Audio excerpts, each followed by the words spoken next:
So today is our 9th session. Anyone had difficulty accessing your portfolio because only 2 members contacted me? Okay, others I have no idea if you are able to open your portfolio, because last time we told you to open your portfolio and copy the templates. Yes. So was it done?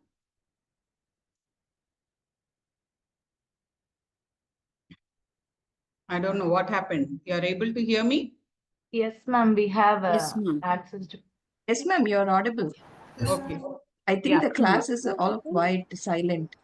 Okay. Okay. Ma'am, I have shared the secret URL also with you. Yes. Yes, Alicia, I've got it. Myself, ma'am, yesterday I have. Okay. Yeah. Even I've shared the secret URL, but like the templates, I was not able to download, ma'am. Okay. Okay. Ma'am, I was not able to log in once. But you should have contacted, isn't it? I didn't get any information from you. Ma'am, I messaged you. You told like I'll get back to you. No. One Yeah. minute. There was one person who contacted me. I immediately changed the details and I gave. But I messaged you, ma'am. Again, I didn't get response. I thought maybe here in the meeting you will let me know. Saujanya actually messaged me. I didn't get anything from She, you. ma'am, I messaged you on this the Monday. On Monday, I messaged you. Sorry, Kushi, I don't have your this one. Okay. Yeah, I didn't get your message. Please check the number from which you have messaged me. Ma'am, 998. Okay. I have given and you have responded with that to that also. Ma'am. So I thought I will like. Is this Roshan your number? Yes, ma'am. Maybe your message has not come to me. Okay. Actually, you have set your disappearing messages in 24 hours. That's the reason. Actually, I've kept it as 100. Oh, okay. Please remove that. Yeah, I removed it, ma'am. After like when I was checking for the feedback, it was there, then I removed it. Okay, that's the reason. Because it is under the name Roshan, I didn't know. Okay. Yeah, Today please change your name. Please change your name. Yeah. Okay. Yeah. Anyone else had any queries? Ma'am, good morning, ma'am. I'm not able to hear you. Who is this? Yes. Sharmila here, ma'am. Yes, Sharmila. Yeah, last week I was unable to join just because of emergency reason Okay. in my family. So even this week I joined, but just give me some time. Okay. Okay. That can be done, but please go through last week's video and Sure. see how to access your portfolio. Okay. Yeah. Just give me just in a matter of few minutes, I'll be able to switch on the camera also. Okay. Okay. Thanks. Please see that your audio is mute. So I've not received any queries from the feedback form. So just a recap. So can you just tell me what was the topic of week 8 in the chat box? What were the 2 things that were similar yet different? How can you bring this in your classrooms? We had discussed about things that they looked similar, but it was different. What was that?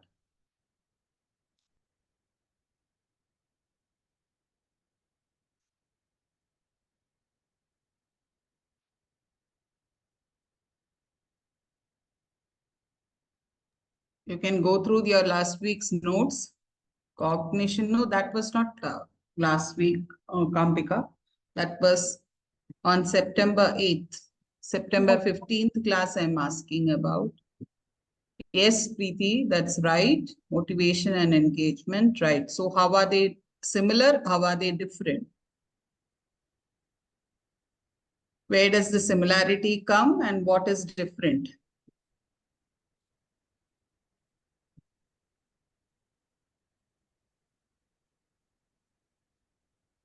Yes, anyone can unmute and tell how is motivation and engagement similar and yet how are they different from each other?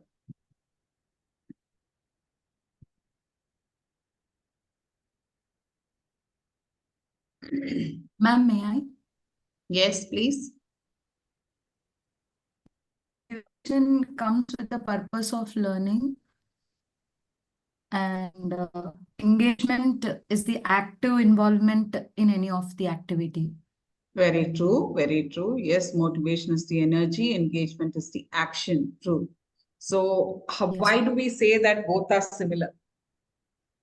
Like if there is no motivation, there will not be any active participation. Okay, that's true. And When there is no if motivation, there is no active participation. Yes. participation. And in the Yes. same vice versa, if they don't actively participate and know, they cannot get motivated. Yeah. And both are very important for us, ma'am, to reach our goals or to complete the task.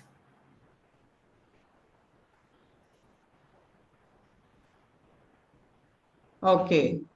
Both are. Very important, ma'am, for any student to get engaged, right? And also to complete the task and to participate in it. I mean, to reach the goals. Okay. Okay. To reach the goals. Yeah. Ma'am, both are encouragement. It is encouragement for the students to show interest in activities and lessons and topics.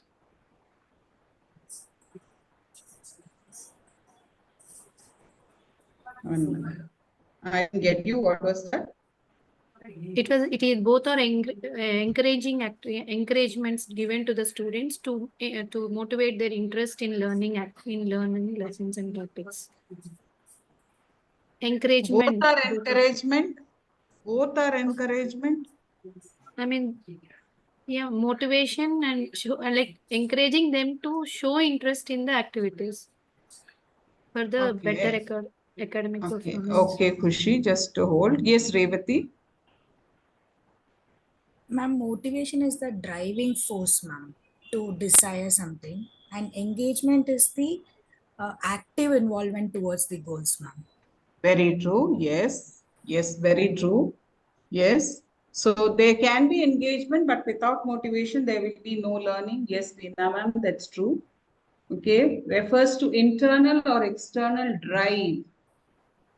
Okay. External drive that prompts someone to start a task and pursue a goal. Engagement describes as the active involvement, focus, or an effort that someone puts into an activity. Engagement is what they do. Motivation is how they do it. Alicia, please rethink on this. Ma'am, Engagement is what they do. That's true. But what is motivation? Ma'am, if we want the person to get engaged in something and we want some activity to be done in a very proper way to reach the required outcome, we have to motivate them how they have to do. Like in that case, I chose the So word. if they are motivated, they do, isn't it? It's that if Yes, they are motivated, they do, right? yes, ma'am. So motivation is your encouragement, Kushi. Motivation is encouragement. Okay. It's not two Ma'am, different aspects. Yes, Mukamika. motivation leads to engagement, ma'am. And even if a student is motivated to learn, they will be engaging in the activity in a proper way. Very true. Yes, that's there. If they are motivated, they will be engaged. Okay. And as Veena ma'am said, there can be engagement without motivation, but there is no guarantee of learning that is happening. So how can we see whether our learning is happening or not? Yes, motivation can be intrinsic or extrinsic. So how can we actually see whether learning is happening or not? So for that, we go into the next part of our learning, that is explain the understanding of the term assessment and its purposes. Okay, so LOC, learning outcome C, is about explain the understanding of the term assessment and its purposes. So in this, the key questions are, what is your understanding about the term assessment? What is your experience of assessment as a learner? Why is it important to know the difference between formative and summative assessments and know their purposes? What formative assessment and summative assessment methods do teachers mostly use in their classroom practice? So today we will be answering all these key questions. Okay. So now let us move ahead. So please, this is your first part. Think about your school days.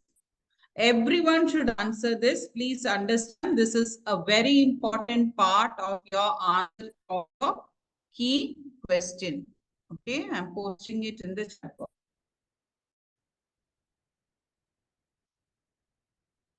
Please note down the questions.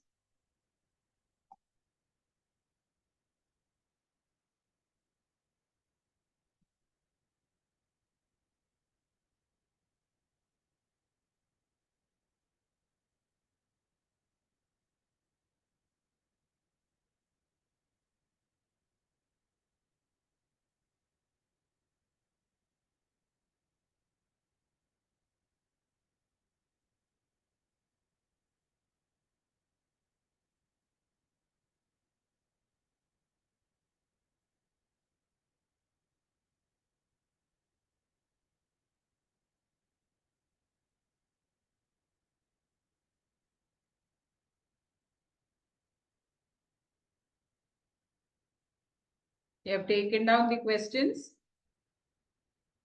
Can take 1 minute and now write down the answers. Then you can post your answers in the chat box.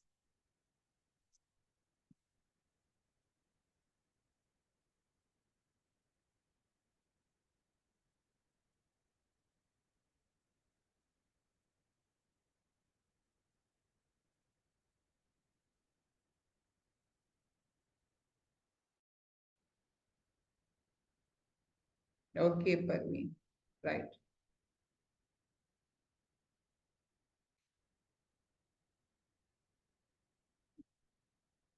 Are you able to see the questions in the chat box? I've shared also in the WhatsApp.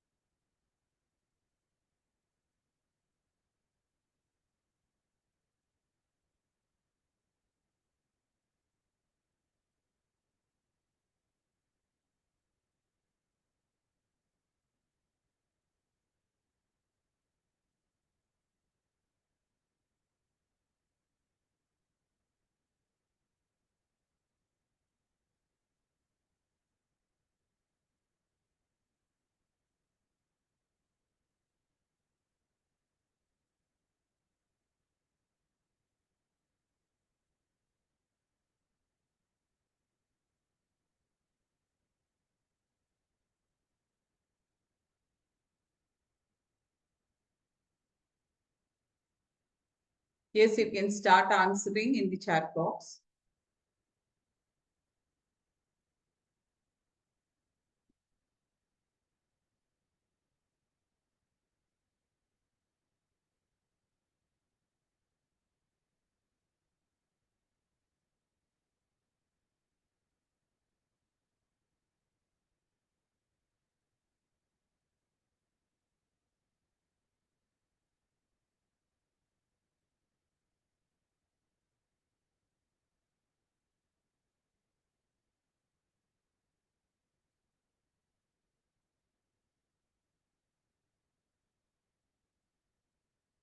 Okay.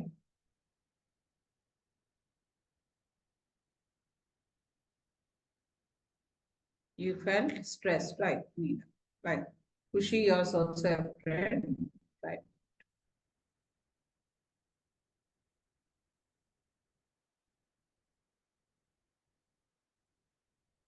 Chaitanya, please answer all together.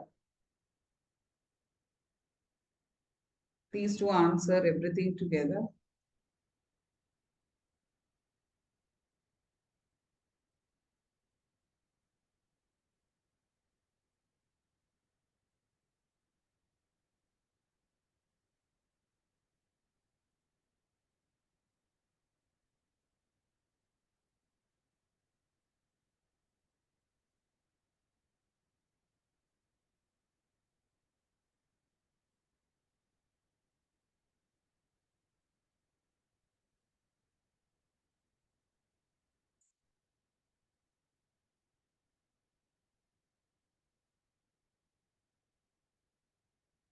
Champa ma'am, I would like your answers.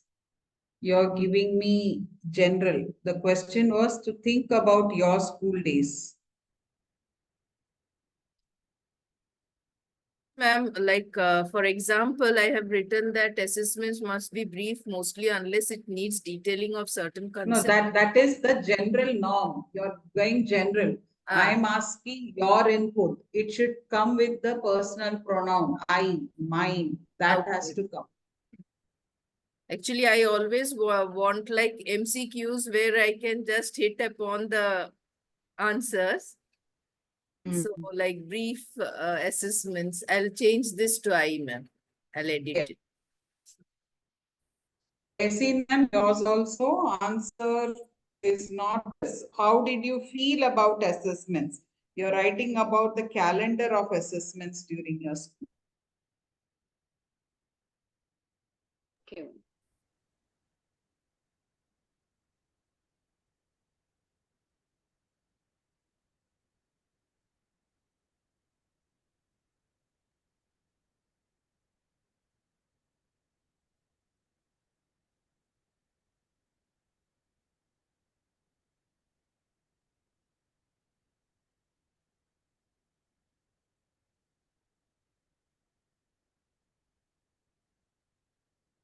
Chaitanya, please rewrite your answer into statements as a paragraph. Okay, no one word answers, please. Please do write it as a paragraph in proper form of sentences. Aarti ma'am, you also please write it as a paragraph. Remember the answer that you're writing here should be the similar way that it should be in your evidence of learning. That is the reason I'm stressing on your writing here.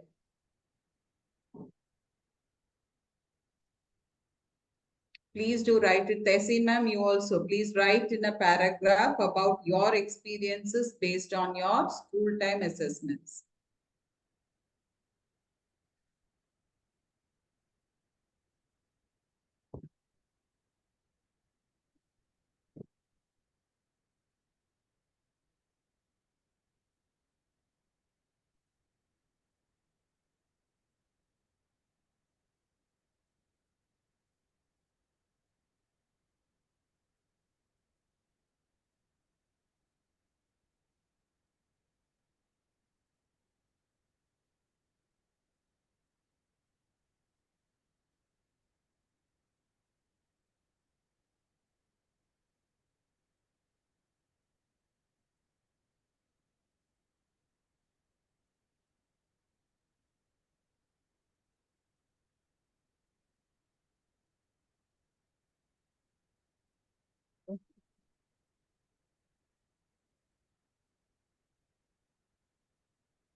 I don't see answers from others.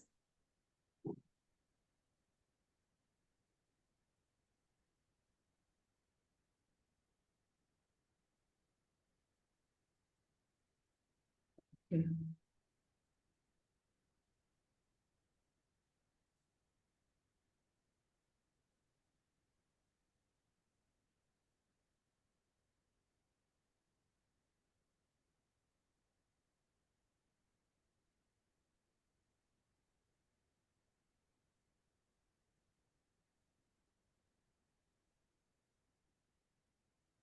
Okay, Veena ma'am, yours is fine, right?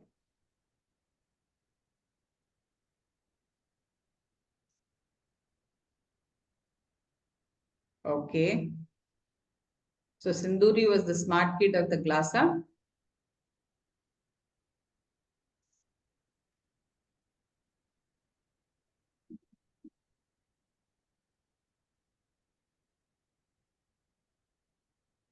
Okay, so Veena ma'am was very happy about surprise assessments. The Sinduri was not happy about surprise assessments. Okay, that's good.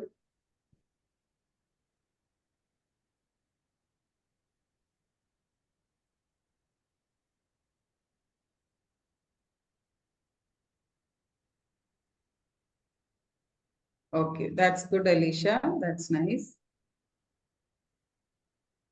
Okay, Manjari says she was anxious about assessments. Ma'am, when we were small, you had something called as formative assessments. Did someone Yes, tell us ma'am. this was formative assessment? No, they told unit test, but now we are able We know, to, yeah. that's So because we that had you unit have to test. see. You will have to emphasize on that. We were not aware those were formative Formative assessments, assessment, but yes. now we come to know that those were actually formative Okay. assessments. Okay, understood, ma'am. Okay.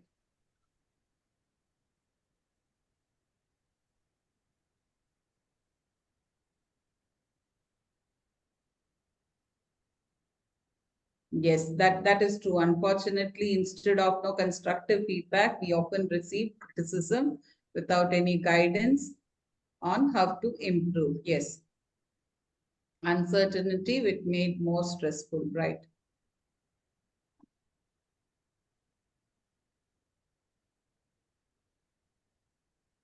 When prepared. Okay, Shravanti.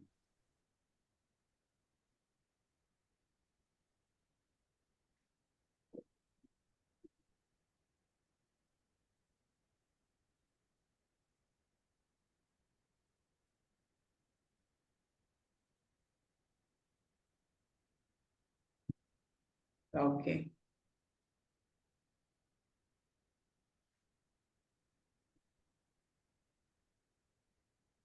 Tessin, please write about your emotion also when you're responding, okay?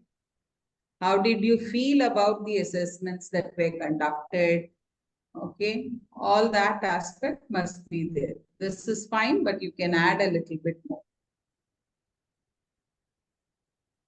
Preeti says she felt happy. Okay, okay, when you performed. Vivos would be stressful, that's true. Oral assessments were very stressful, yes. Yes, that's true. Memorization was tested. Okay. Typically cause discomfort, right?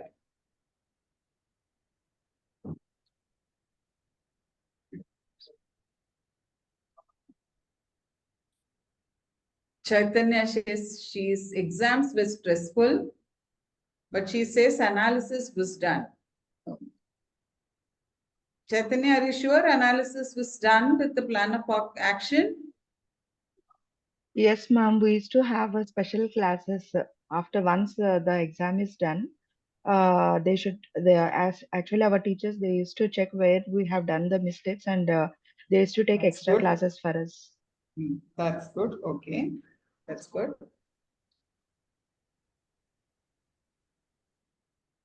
Okay.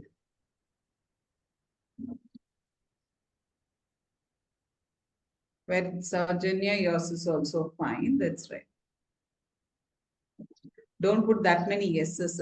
Yes. Yes, one yes is enough. Oh, she used to remind the teacher if she That is why forgot. I said big yes there. Oh, that means she was the villain of her class. Most of the students used to hate me when I used to remind the teacher. That too when I was prepared, not every day. Okay.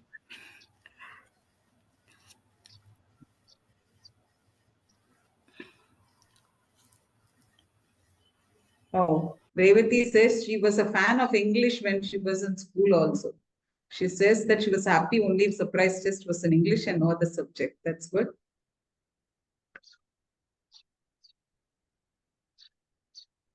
Okay. Man, standardized test doesn't mean your formative exams. Okay. Standardized tests, we'll come to it. Standardized test is actually marking you, okay, or telling your level. That is standardization. Okay, so every exam that is conducted in the school days also was not standardized test. Okay, Aarti says she had fear of assessment because of marks. Okay.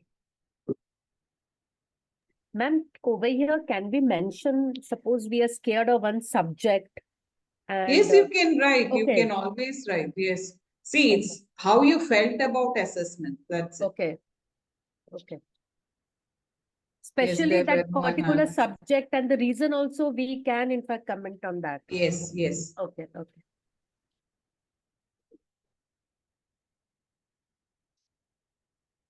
Surprise test. Okay. Right. So please do make a note of it because this should come as the first part of your answer for today's LOC when you're writing your evidence of learning. Okay. Now the next part of your activity is meaning of assessment and why do you think it was conducted during your school days? What do you think was the meaning of assessment during your school days?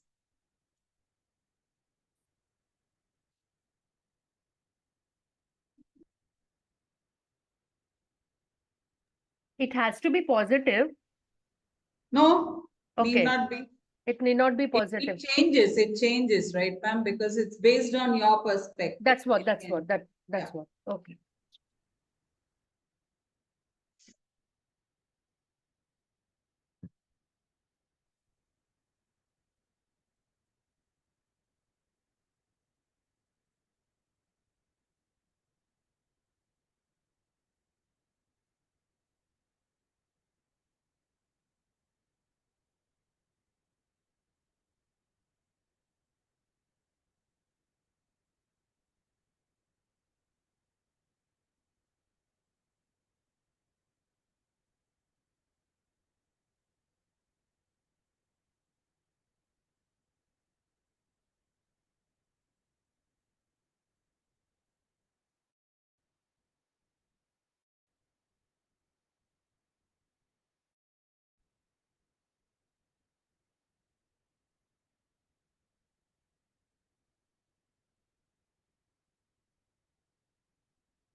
Performance indicators. Very good. Okay. That's true. Right. That can be one way of looking into it. Yes.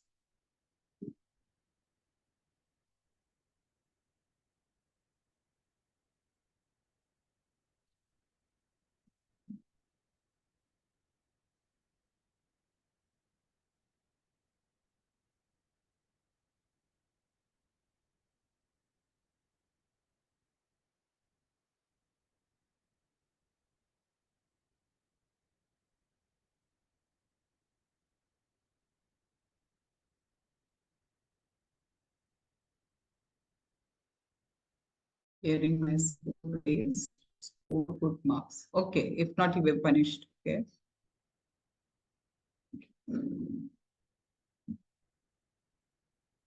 Okay. Tests were only to promote. No play and only studies. That's true.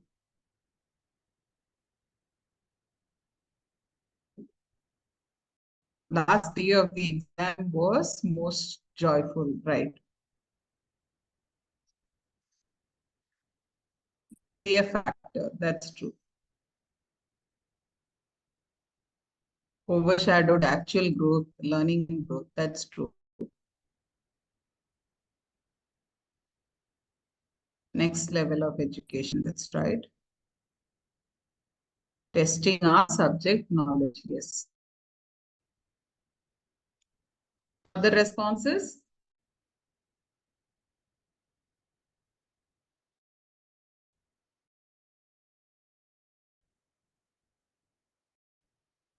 assessment. Yes, how much it is not learned actually, how much we were able to retain in this brain of ours, isn't it? Yes, it was never about learning. It was about how much we can actually mug up and vomit. Right.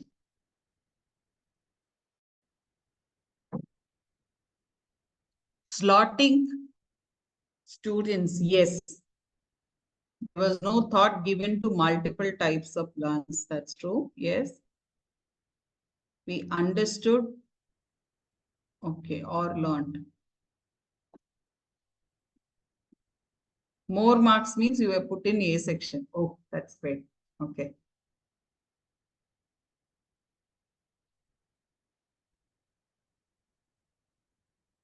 Always compared with marks. That's true. Yes. Even your parents meeting, no, that will be surrounded about marks only. Yes. Parents, two parents talk together, it will be on your marks. Yes, true. Yeah. Okay. Now there is a small activity on Mentimeter. I think most of you know what is Mentimeter. So I'm just sharing. You can directly open the link or go to menti.com.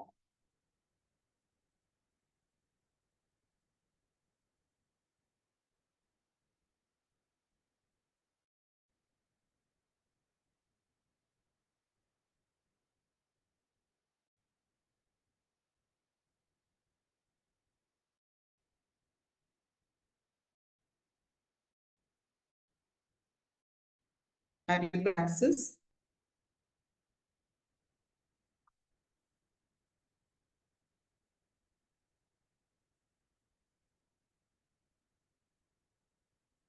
Yeah.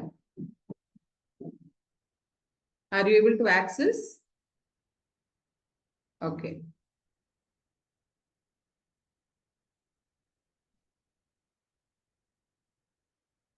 Please write what did you feel about assessment in your school days? Only that one word.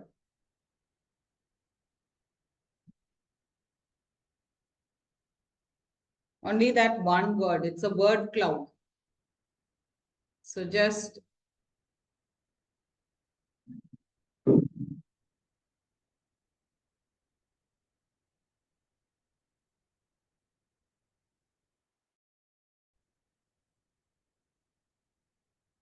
it's a word cloud. So you can just click on the link here. Okay. Stress. Okay. Please be aware of your spellings. Okay. Judgmental. Okay.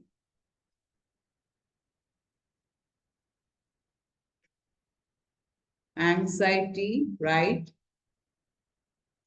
Very bad.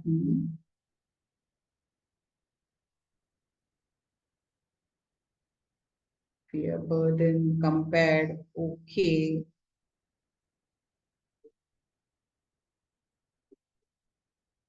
Once you've seen the word stress, you don't give the different verb forms. You please look for another synonym.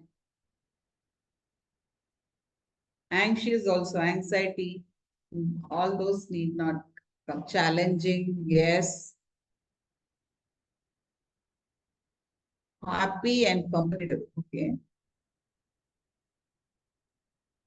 Pressure, okay.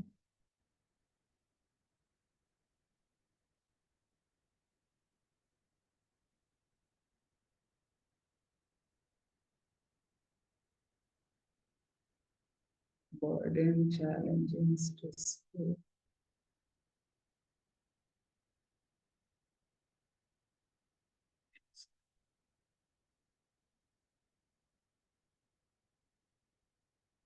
Yes.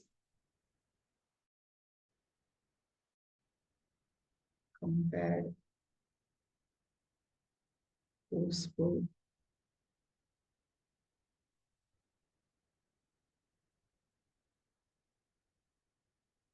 Theory only, okay.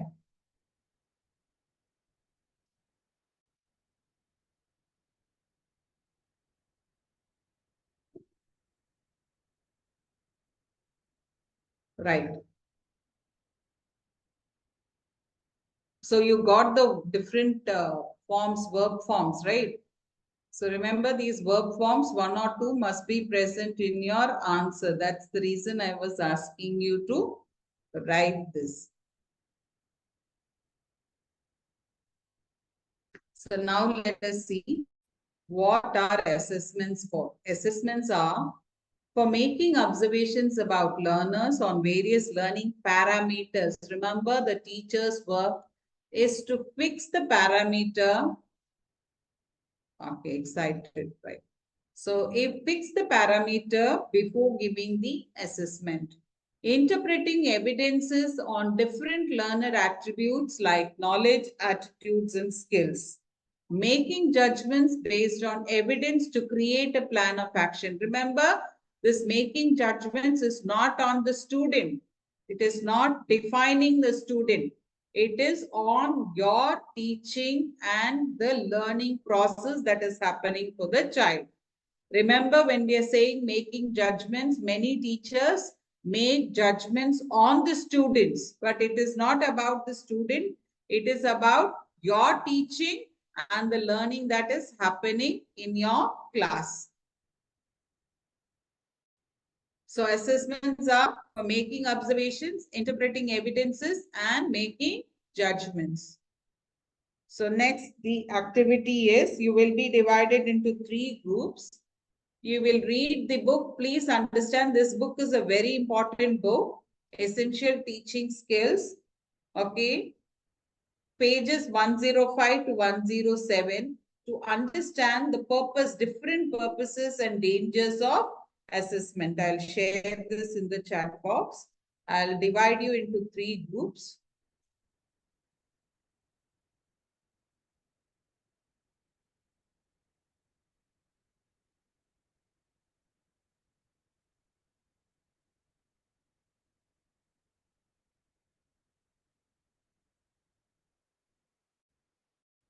You will be given,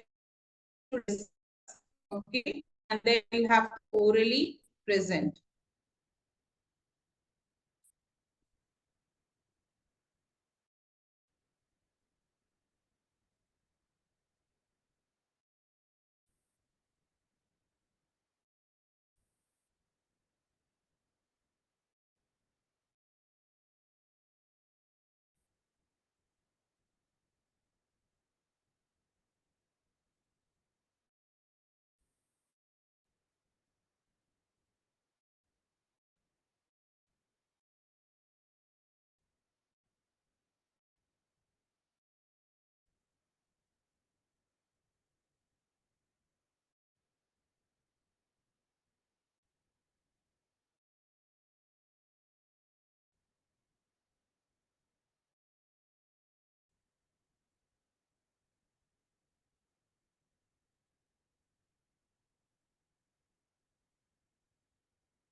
Okay.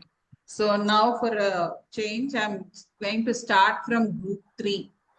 Group 3, Ms. Aarti, Saujanya, Mookampika, Parveen, Kushi, and Veena. Can you present your thoughts on the questions, purposes, and dangers of assessments?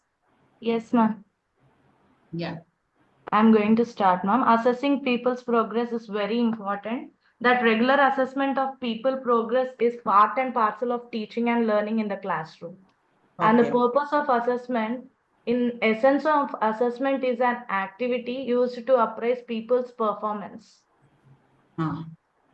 And the learning outcomes promoted by schools involve helping peoples to develop knowledge, understanding, skills, and attitude of the students. Okay. Okay.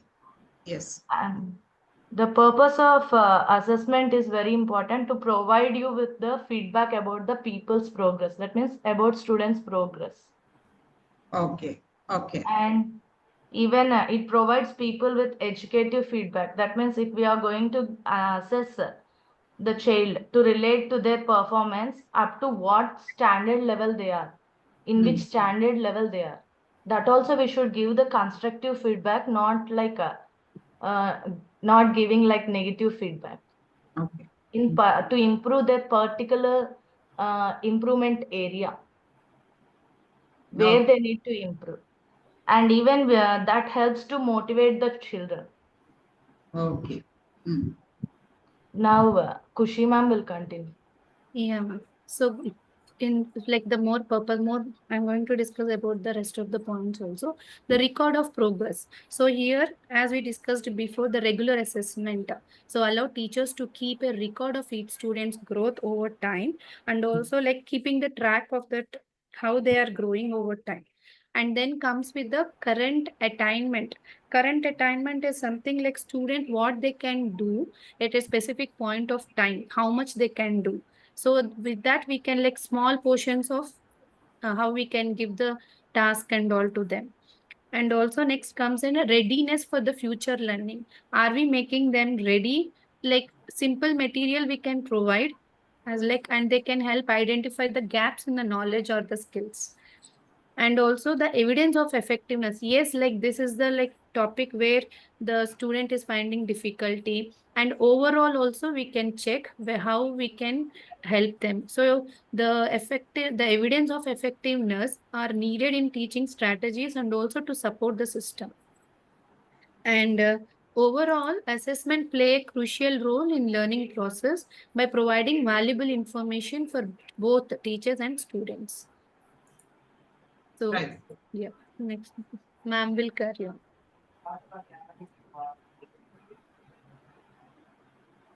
Aarti, ma'am? Yes, ma'am. Ma'am, I am giving one example.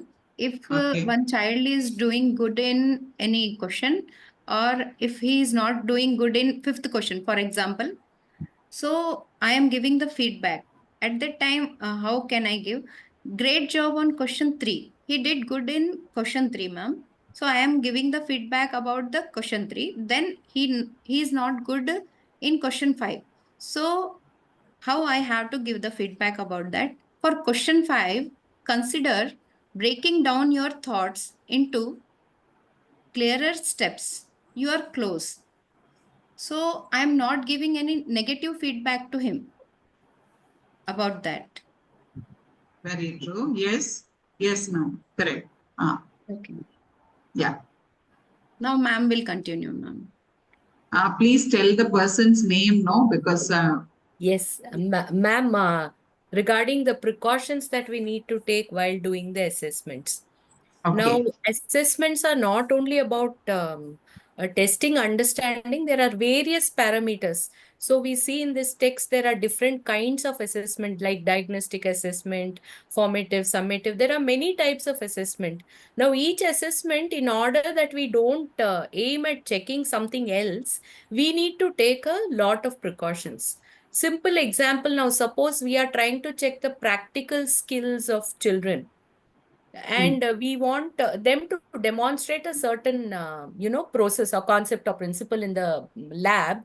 then we cannot, the day of the practical assessment, we cannot say come and then we go and open the lab and then set up the apparatus, then find out that the apparatus is not working.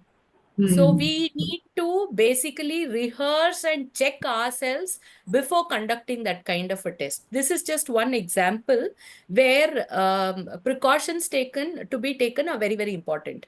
Now, suppose there is a group collaborative activity which we are planning, and we are going to assess the children based on how they participate in the group, how they give the contribution. Then we should first be prepared as to how we are going to divide them, what are the topics, how much time we are going to give them. If at all they require any material, we should tell them prior they have to get or we need to provide. These are all certain precautions which we need to take from our side for effectively conducting those tests. Apart from that, when we are giving feedback of a test, we should not base our feedback always only on the marks obtained, because it puts quite a lot of unnecessary pressure on the kid, and the kid gets the feeling that if I get good marks, then I am proficient in this. So the feedback given there also, these are all just a few precautions we need to take while conducting and while giving feedback for any kind of test. Very true, Bina ma'am. That's correct. Yes. Next person in the group. I think Ms. Saujanya and Parveen. Parveen, can you hear? We are not able to hear you, Parveen. Just reconnect with your audio. Saujanya, can you take over? Then Parveen will start. Ma'am, I'll just say you the points like dangers of assessments here. Okay. We'll have some stress and anxiety if we are taking like excessive pressure that can lead to, air stress and anxiety as well. And we'll have a narrow focus, like assessment can prioritize memorization over deep understanding. And we'll just give them the label like good or poor students or slow learners. We'll just give them the labels that might influence them. And teaching to the test, teachers may focus only on test content, limiting border learning, or there can be inequality. Not all students have the same resources or support to equal outcomes. So these are some of the dangers included here, ma'am. Very true. Very true. Yes, Parveen, can you? Oh, okay. Your speaker is not working. Can you put it in the chat box, Parveen? Yeah, that. Right. Now let us go to group 2. Manjari, Preeti, Sharmila, Sinduri, and Tehseen, ma'am. Yes, ma'am. Sinduri, ma'am, please start, ma'am. Yeah. Yes, ma'am. So when we are talking about assessment, why we actually have to assess the people is to make the students meet their educational standards, ma'am. Firstly, to test whether they are able to reach the learning outcomes, what we wanted them to learn and improve their understanding, skills, and attitudes and all. So assessment plays an important role because it has a number of techniques so that we can use these techniques to assess the people. So the purpose of this is to provide the proper feedback to the people, like how is the progress of that particular student.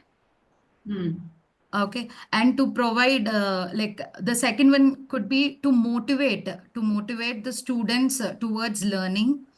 So when we are assessing them, we will be able to understand where the child is lagging or where he or she was able to understand much more. So we can also give a proper feedback to them and motivate the child to reflect on his or her performance so that he will be motivated to learn much more. And the third one is like to provide a progress of record, ma'am. When we are assessing it, when we record it properly, and at the end we can a consistent improvement can be seen in a child's progress if we assess it and if it is a consistent one. Okay.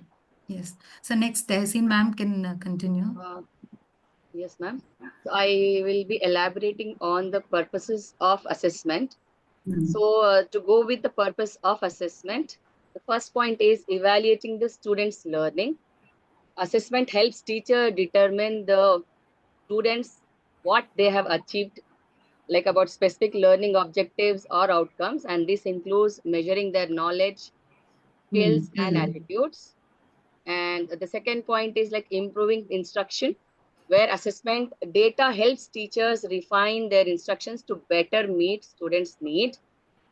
And this also includes identifying areas where students need extra support and enrichment. The next purpose of assessment is measuring the progress of the students, where we can track the students' progress and see how far the students have come and identify the areas.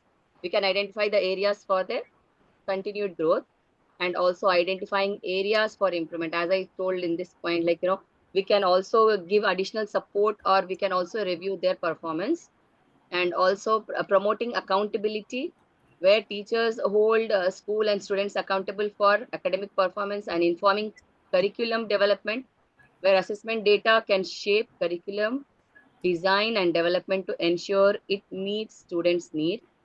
And also it fosters critical thinking and also helps in developing self-assessment skills and enhances student engagement. These are the purposes of assessments. Okay. Yeah. Next person. Yes, ma'am. It's me. So I'm going to talk about the dangers of assessment. So firstly, few students will think if it's an assessment, then rather than the process of the assessment and preparation for assessment, the first point come to the student mind is what is going to be my feedback and what is going to be my mark or grade. So we built that kind of thing among the students, and also even we teachers also may you used to slip into that part. So mainly the feedback what we are giving to the students, that will always have, they're the students, so generally they used to compare themselves with others, and so that would always give a negative impact. Okay, that is the reason even when we are sharing our thoughts on our assessment, we felt that it is stressful because it is ending up with one feedback or mark or grade which is always meant to be compared. So that is the first and foremost danger of the assessment that students are facing. Second thing, we are spending a lot of time on preparing and administering the test, and we have also been pressurized to meet the benchmark, the teaching benchmark. Okay, this concept, this should reach the students irrespective of their skill or irrespective of their knowledge or irrespective of their prerequisite knowledge. Also, few things need to be administered to the students, and that output should be taken via exams. So it is creating even stress to the teachers as well, and a lot of time has been spent on preparation and also administer the test. And the next thing which I feel is a dangerous, limiting our educational innovation and reform, and limiting mainly the innovation, because one concept if we take, or one project, or if anything we take, it depends, the completion or the execution takes time to time for each subject or for each concept. But we have to limit everything, and we have to narrow our teaching, and we have to conduct the assessments. So these are mainly the dangers of the assessment. Instead, we can conduct our assessments in such a way like we can use the diverse and authentic assessments, and more emphasis can be given on the formative assessments, which like time to time checking and assessing the students. And we everybody should have a growth mindset when we are giving a feedback, and at the same time the receiver end, both these ends need to have a growth mindset, then these dangers can be reduced. Okay. Yes. Yeah, so ma'am, from here I'll take over. So my point is like it's essential to take precaution with classroom assessment for several reasons.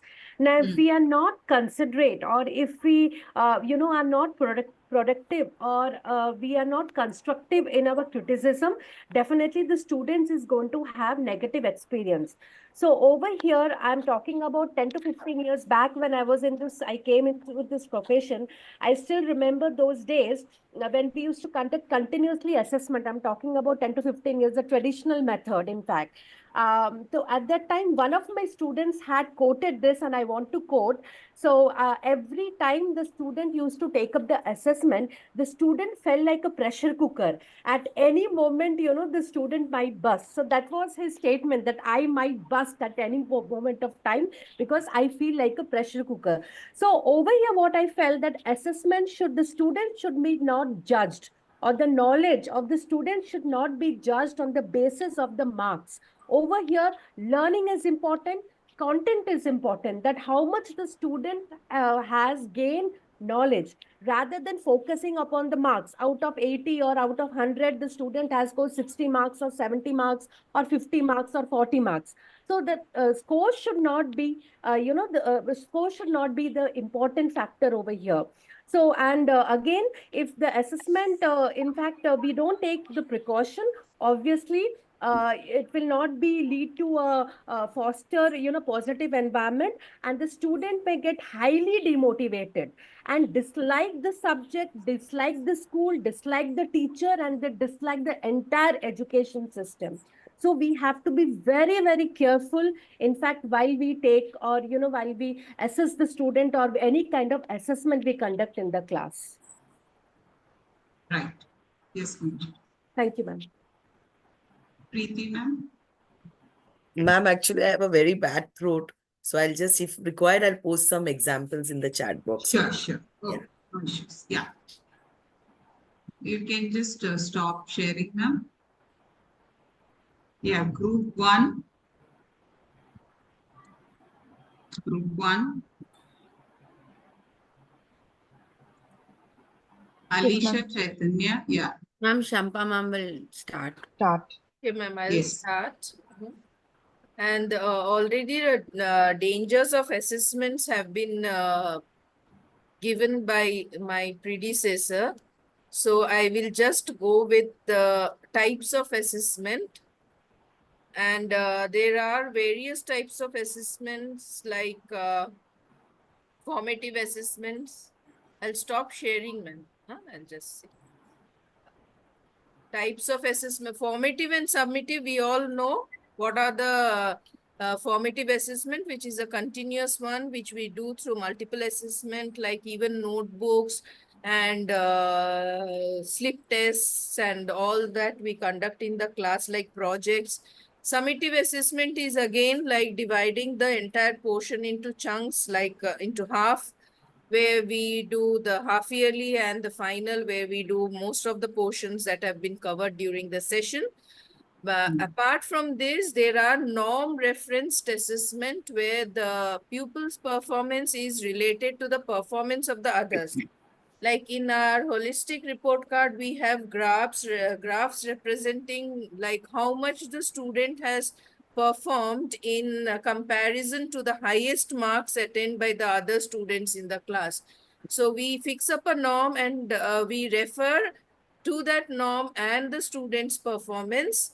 Then we have the criteria reference performance, where we grade the students according to a certain criteria, like we have the international standards, like we have the asset tests, and the other international early years also. Your early years years. also, it is criteria based referencing. Yes. Referencing.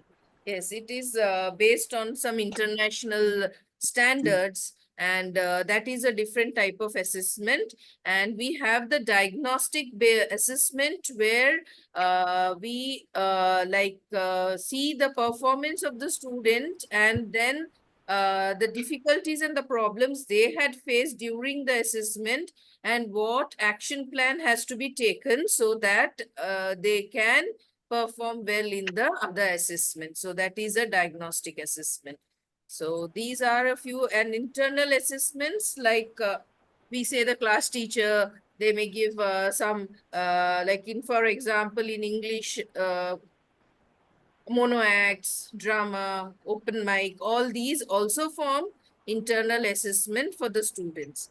So these are the 6 different types of assessments that we can conduct, so that the assessment process becomes more structured.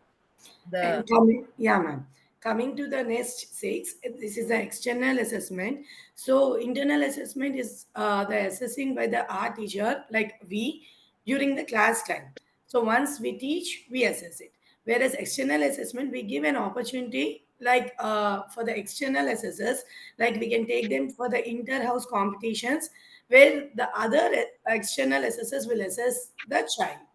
And informal assessment, which is based on like when the child was reading, or after we have told like lesson, we just ask what we say, random questions regarding to the topic.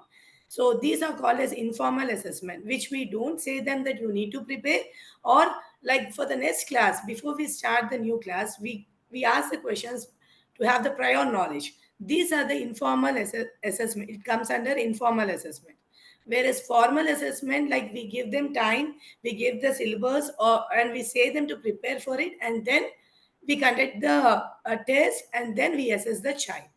Continuous assessment is something like child, we all through the year we give few assessments, or we test the child after we teach, or after a period of time at a regular basis. Whereas external assessment is like continuous assessment is like periodic based, like midterm in this way. Whereas terminal assessments are the final assessments, where standard of the learning, I mean, that year has been achieved or not. So for that, we assess, the assessment is called as terminal assessment. Objective assessment is a very easy one, where the children really like, where we give an objectives like multiple choices test. Children will enjoy it, and this will be really useful for the children who has difficulty to write the lengthy questions, and for the teacher to assess whether the child has approached the learning outcome, like they have understood the lesson or not. Subjective assessment, these are like through a painting or something like a piece of creative work what they did. According to that, we assess, like where even the projects what we give them after we have taught them the topic. Process assessment, this is an ongoing like during the reading time, I mean literacy, when the child is reading the story.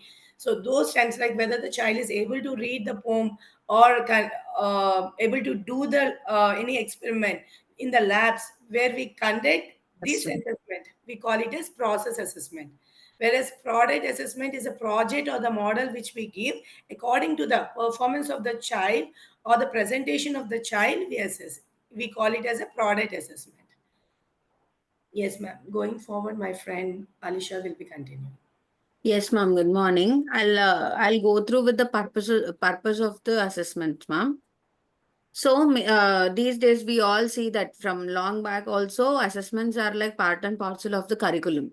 So why we have to conduct, what is the major purposes? Why do we have to conduct assessment is to monitor the pupil progress and to understand whether our learning outcome has achieved or not. This is why we will be taking up the assessments. So in this we have various points, ma'am. First purpose is to provide the feedback about the pupil's progress. If we have to give the proper feedback or the about the pupil progress, we have to go with how effective our teaching was. We will be assessing. We will be taking up assessment to know how effective our teaching was and whether we have reached our learning outcome. And if remedial is required, whether we have to repeat the topic or we have to give few more worksheets or whatever the kind of approach we will be choosing. And the next point is, if we have to provide the educative feedback to the children, first we have to appreciate their efforts, we have to appreciate their winnings, and we have to give detailed feedback like analysis. We have to analyze why the child has passed that and why child wasn't able to get through. We have to analyze first, then we have to give detailed feedback, and we have to motivate the pupil. Why do we have to motivate people through assessments? Is it stimulates their energy. It will create their wanting towards learning and engaging, and it will make them organize the work well also. And by intrinsic motivation and extrinsic motivation, both are required sometimes, and any one of it will also be sufficient sometimes. And Chaitanya ma'am will continue, ma'am, with the other points. Yes, ma'am. Actually, assessment helps to keep a record of learners' progress over a long period. So, keeping this record really helps as a teachers to communicate with the parents also, like where the to understand the people learning progress and all. And next one, this also keeping the record also helps in future planning of a teacher when we are dealing with the similar groups of learners. And next one, to provide a statement of current attainment. So where the learner stands in at that particular role, so that we can do that also. And guiding future decisions. Assessment outcomes can influence decisions about future learning paths, such as instructional adjustments or student placement in advanced or remedial programs. Through the remedial programs, we can go through that, and we can fulfill the educational needs of the learners, and it can also helps in evaluating program effectiveness. Schools and educators can use the assessment results to evaluate the effectiveness of their curriculum and instructional methods. So overall, to conclude, ma'am, a balanced assessment approach combining formative and summative methods ensures that the purpose is focused on supporting and improving learning rather than ranking or just testing for its own sake. Right. Next, Right. But Chaitanya, you have used very hard words. Can you break it down and give us some examples for that? for what, Remember, ma'am? I tell you, don't use textual words. Don't take directly from the references. Please connect it with your context. Okay. And talk with the example. Okay, ma'am. Yeah. Suppose, ma'am, through the assessment, after the assessment, when the assessment is done, we can check the paper of the child, no, ma'am. So that when we are checking some questions like knowledge-based questions, child is able to do. But coming to the application-based or suppose take the investigation-based questions, but child is able to do the knowledge as well as application, but he is not able to do the investigation based. So as a teacher, we can understand where the learner is lagging, so where he is Very not true. able Yes. to apply.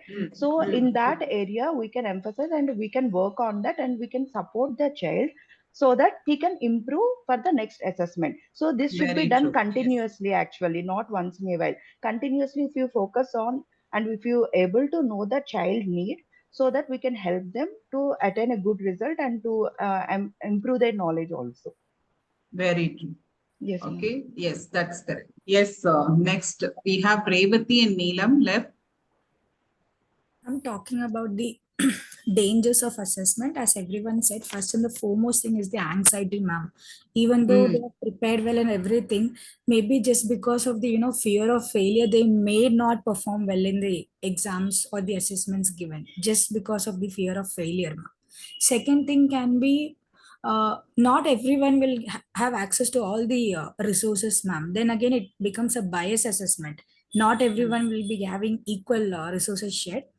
Third point is we tend to focus more on taking more assessments rather than actually deeply getting into the concepts, explaining rather than explaining that.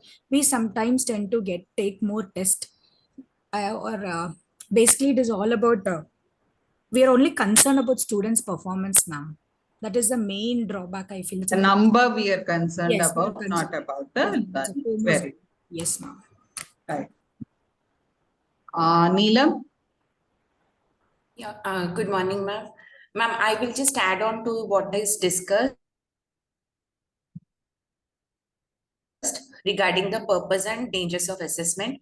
Now, assessment, sometimes the purpose of assessment is also to check how far the student has attained what he has supposed to attain. Like suppose for a particular age group, the student is supposed to learn certain things. So whether there are 10 things what the students have to learn. So how far out of the 10 things, how many things has he attained perfectly, how many he has to still learn, and we can also assess the perfectness of the goals. Now, coming to dangers of assessment, the most what I feel is the feedback what we give. Suppose there is an underperforming child, and we go on assessing the child, and the child is unable to perform well. So the child gets a feeling that he's less than his peers. So that also affects the child's learning. So sometimes in the class also what we see underperformance, they don't connect when we go forward with the our syllabus and the course. If they are not clear with the previous concepts, the next class they feel disconnected. So what they feel alienated, and they don't perform well in the class. So they try to create disturbances, and because of that they are sent. Mostly we see that we send them back because they create disturbance and all. So how do we know that the child is not performing? It is through assessment only. We will know whether it is verbal. In the class we conduct quiz, the child is not answering, so it becomes a cycle. That is one of the dangers of assessment. And sometimes frequent assessment, we will need a lot of time to prepare for the assessment, the questions, the type of questions. So sometimes too many assessments also is very time consuming for both teachers and students. So those are my add-ons to whatever it is. So thank you. It was nice presenting your views, but no, there were certain points that I would like to tell. First one is regarding to standards of performance. Now, remember last week we said during our motivation, when we are expecting students to perform, do not compare them with others. We have to compare them with their own previous performance. That was the first danger of assessment that was mentioned. Okay, so generally we as teachers, we have the habit of saying, Manjari, this many marks. Okay, next Sinduri, this man Manjari got shot. Okay, okay, Sinduri, this many marks. Where we have the habit of calling out the marks. Okay, that is the first danger of the assessment that we are talking about when we are talking about standard of performance. So we are without, see, it's not sometimes teachers do it wantedly. I'm not going to say that teachers do it wantedly, but that has become a habit. And no, some of our parents also come and give us advice. Ma'am, you call out others' marks, then we will realize how much low is his performance. But what they don't realize is the morale goes down. First thing. Second aspect is the always the intention of high performance. Intention of high performance. So if a high performing student secures low mark, why? Why did you score low marks? Yes, I never expected out of you. Now remember, in an indirect way, we are actually setting performance expectations in a high performing student. Now, when that becomes that expectations are set, the student will try to play it safe. And the moment student tries to play it safe, learning will not happen. If you give them the chance of making mistakes, then only learning actually happens. Okay. So these are the dangers of performance that I would like to emphasize on. Second aspect is the energy. Veena ma'am rightly said, we need to put an effort in preparing our assessment. Where we need to put an effort, we have to put an effort in connecting what is our objective to the assessment that we are designing, not on the administrative level of, okay, how many tests I have to conduct. In that, if I have to take 2, I have to take 3. Okay, this child has not performed, again conducting another exam for him. So these are not the things that are required. Here you have to focus on what is the objective that you need to achieve. Okay, you can conduct multiple, you can even plan, focus your energy into planning 3 different types of assessment based on the levels of your student. Okay, based on the level, because your focus is on learning, not on performance. Please understand that when we are talking of assessment, remember, I'm not talking of the final exams. I'm talking about your classroom assessments, which the focus should be on learning rather than performance. So you can have different sets of paper so that the students' preparation can go well and they have the confidence that they have learned something, or know that minimal learning, what you're expecting in your class, is achieved. Okay, for some students, understanding may be the level that they could reach, but no, for some students it may be the next level that they will be reaching. Okay, that is the application level. The next level will be for some other students. So depending on their previous performance, you will have to set their levels of achievement. Okay, so that again, now here you have to spend your energy, you have to spend your time and give the correct feedback for your students. The last one is informal assessment. Informal assessments are the assessments that you conduct in your class without the student obviously knowing that you're assessing them. So please do not think informal assessments are all of a sudden assessments. No, they are observations that you're conducting in the class. Okay, you asking them to read a lesson and evaluating where phonics errors are happening, looking at the practices that they are doing when they are solving the problem, which step is the child frequently making mistake. So these are the informal assessments that you do, because when you do informal assessments, your feedback will become more specific and you will give them the right direction in order to approach their learning. Okay. Formal assessments are all the assessments that you announce. Even a role play that you announce and conduct is also called a formal assessment. Okay. Yes, Manjari. Yes, ma'am. Ma'am, dangers of assessment, can we also mention the expectations? So that also, Yes. because Yes. we have seen that below average student, their parents have expectation that they have to get good marks. Those who have got 9, parents expect, they have come and told, ma'am, our parents expect we should get 10 on 10. So if we get 10, then what our parents will expect? 11 out of 10. So expectation, I think, is a lot. That's what. Yes. So they are never happy. See, one thing is expectation is not wrong. But if the expectation puts pressure, builds stress, okay, then that is where the underperformance happens, because the fear actually makes the student perform lesser than their potential. So that is where expectation, even a child can fix a target. But when a parent fixes the target for the child, what happens is that there is lot of unknown factors that are creeping in. But when a child sets expectations, he knows what he can achieve up to. Okay. And then we can also tell him, see, you set this expectation, right? Now you were not able to achieve. Try to rework and see where exactly did you put a higher expectation on yourself.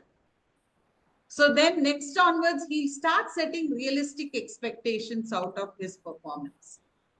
It's not wrong for him to achieve, but that is an larger goal. What is the immediate one? That should be a smaller one. That only a child can fix, or a student can fix for himself. The parent or the teacher should not fix for the student. Okay. But parents have got, in fact, okay, fine. As teachers, obviously, we have expectation.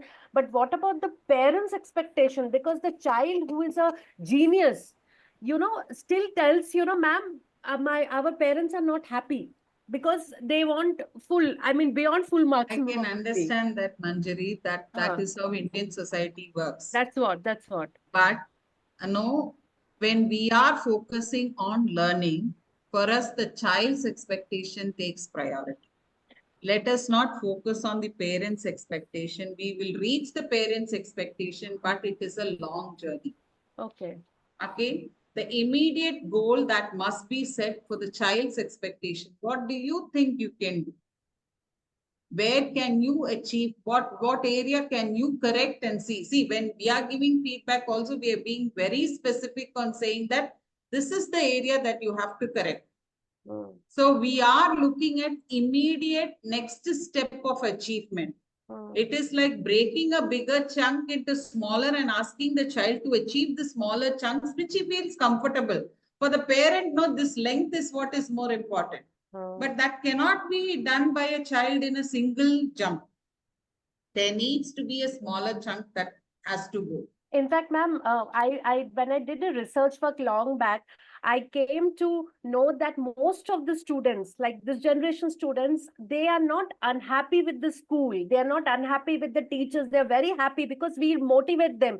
We are happy. They're happy with our expectations, but they're very, very unhappy with the parents' expectation because they always feel that they can never ever make the parents happy. I think that is the reason we are conducting parent orientations, right? Yes, that's what. So, no, making them understand, be realistic with your goals. Yes, that's right. Yes. So it takes time. See, we as parents, we have our own children now to achieve, become superstar overnight. So the same thing happens with them also. So it is a human tendency. Yes. So give a little time, it will set right. Okay. Give a little time, but focus on the child. Yeah. Yes, Parveen.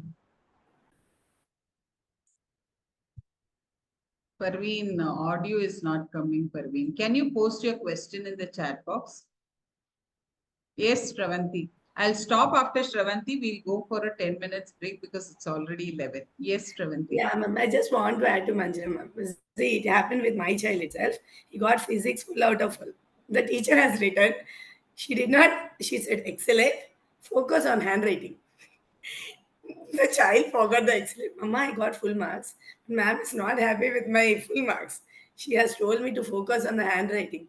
Told that thing in a thing, like, see, you got full marks, but ma'am wants to make it so clear and so neat so that you'll excel more. Right. That's a very good one, ma'am. I just want to add because you told like the feedback should not stop at that. You have to give a next goal for them, like to improve them. Yes. Yes. So it has happened in his class, like with my own child itself. And But no, instead of writing, I would say that have a personal talk with the child because when you write, sometimes it can hurt. So instead, no, have a personal talk with the child and then put it up. That is why I'm writing it so that you will not forget next time. Now the child takes it up as a challenge that he can do it for the next time. yes. Okay, so we'll have a short break for 10 minutes. 11:13, we will come back.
Yes, welcome back. Let's continue.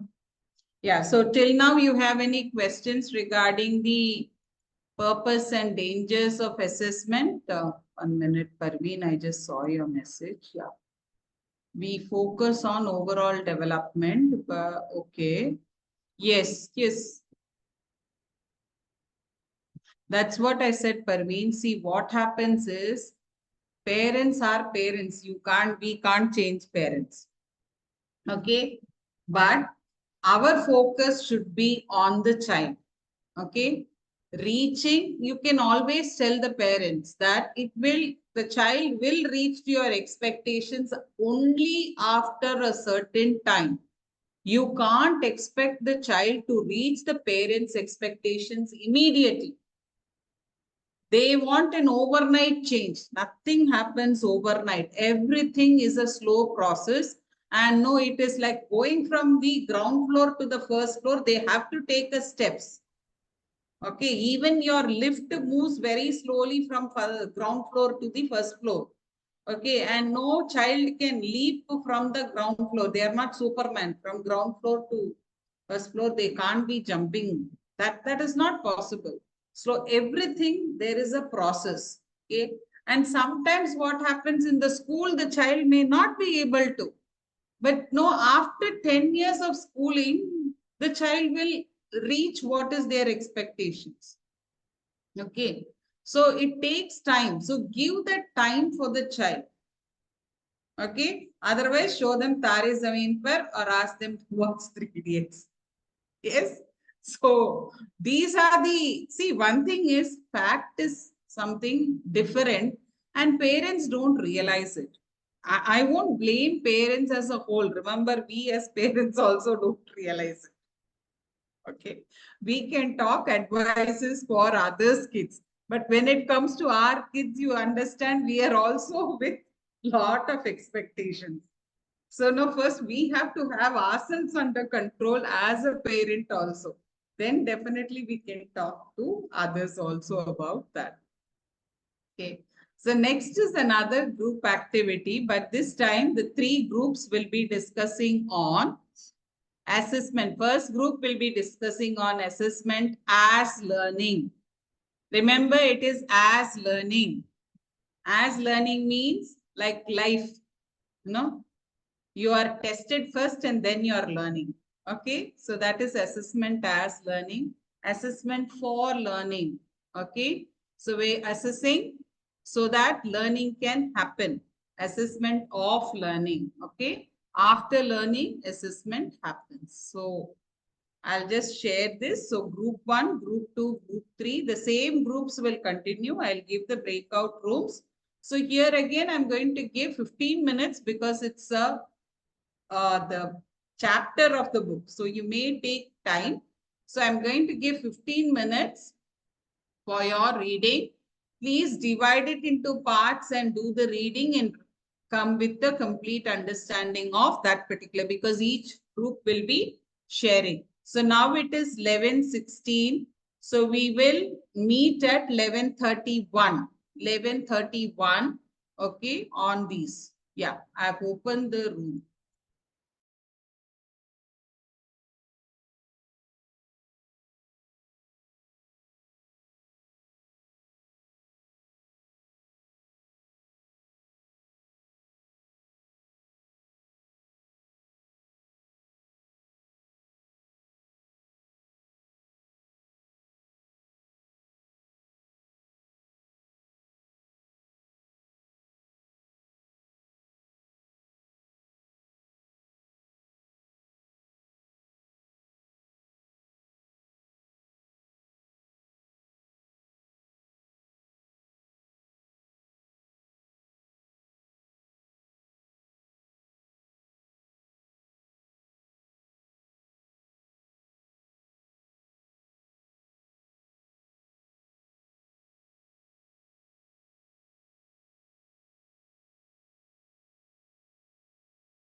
Sai, please put me to room 3, group 3.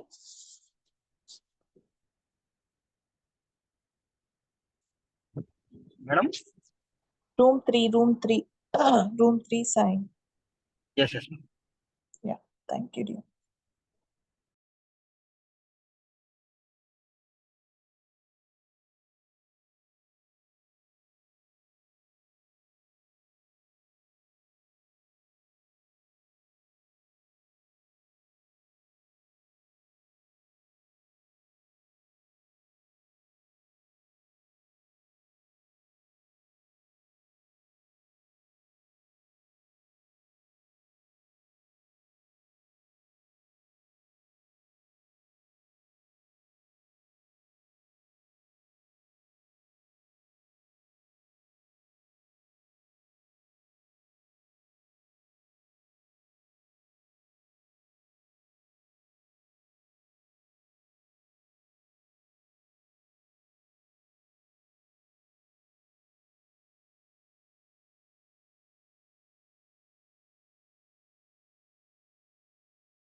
Okay.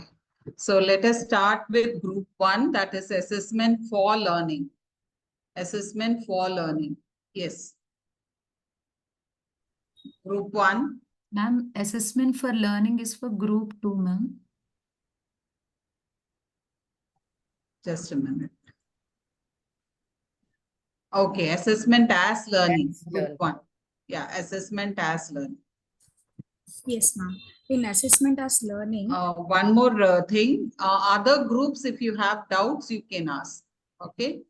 This is an open discussion. Other groups, if you have doubts, you can ask. Yes, Revati. Yes, ma'am. In assessment as learning, students will here actively engage themselves in assessment process, ma'am, to enhance their learning. It is about the self-reflection, self-assessment, and also peer assessing, ma'am. For example, I as a teacher tell them before I start a class or a topic, I tell them to do a research. For example, the example I've taken is about the Iran, folklore of the Iran. I just tell them to do a research and come back and give a presentation in the class. Share the slide. Whoever has done the slide, please share it. So once the presentation is done, I also give feedback. Peer assessment students also give them feedback. That is that they reflect upon what they learned and now they can improve more, ma'am, whatever has not been understood clearly. So it's basically, setting personal goals for further progress, ma'am. That is Very good. assessment as Yes. learning. Yes. Yeah, next.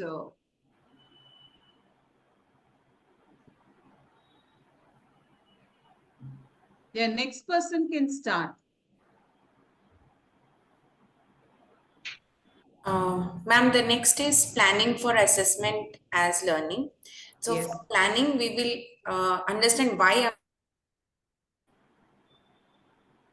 I assessing.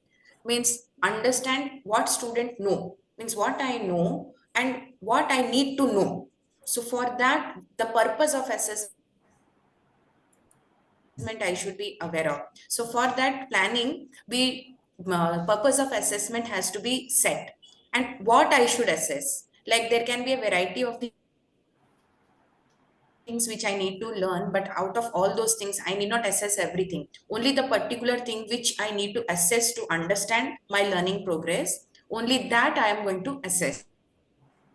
Yes. Then what assessment method I should use? Like for suppose diagrams. So I cannot be explaining the diagram. I have to draw the diagram. So the method of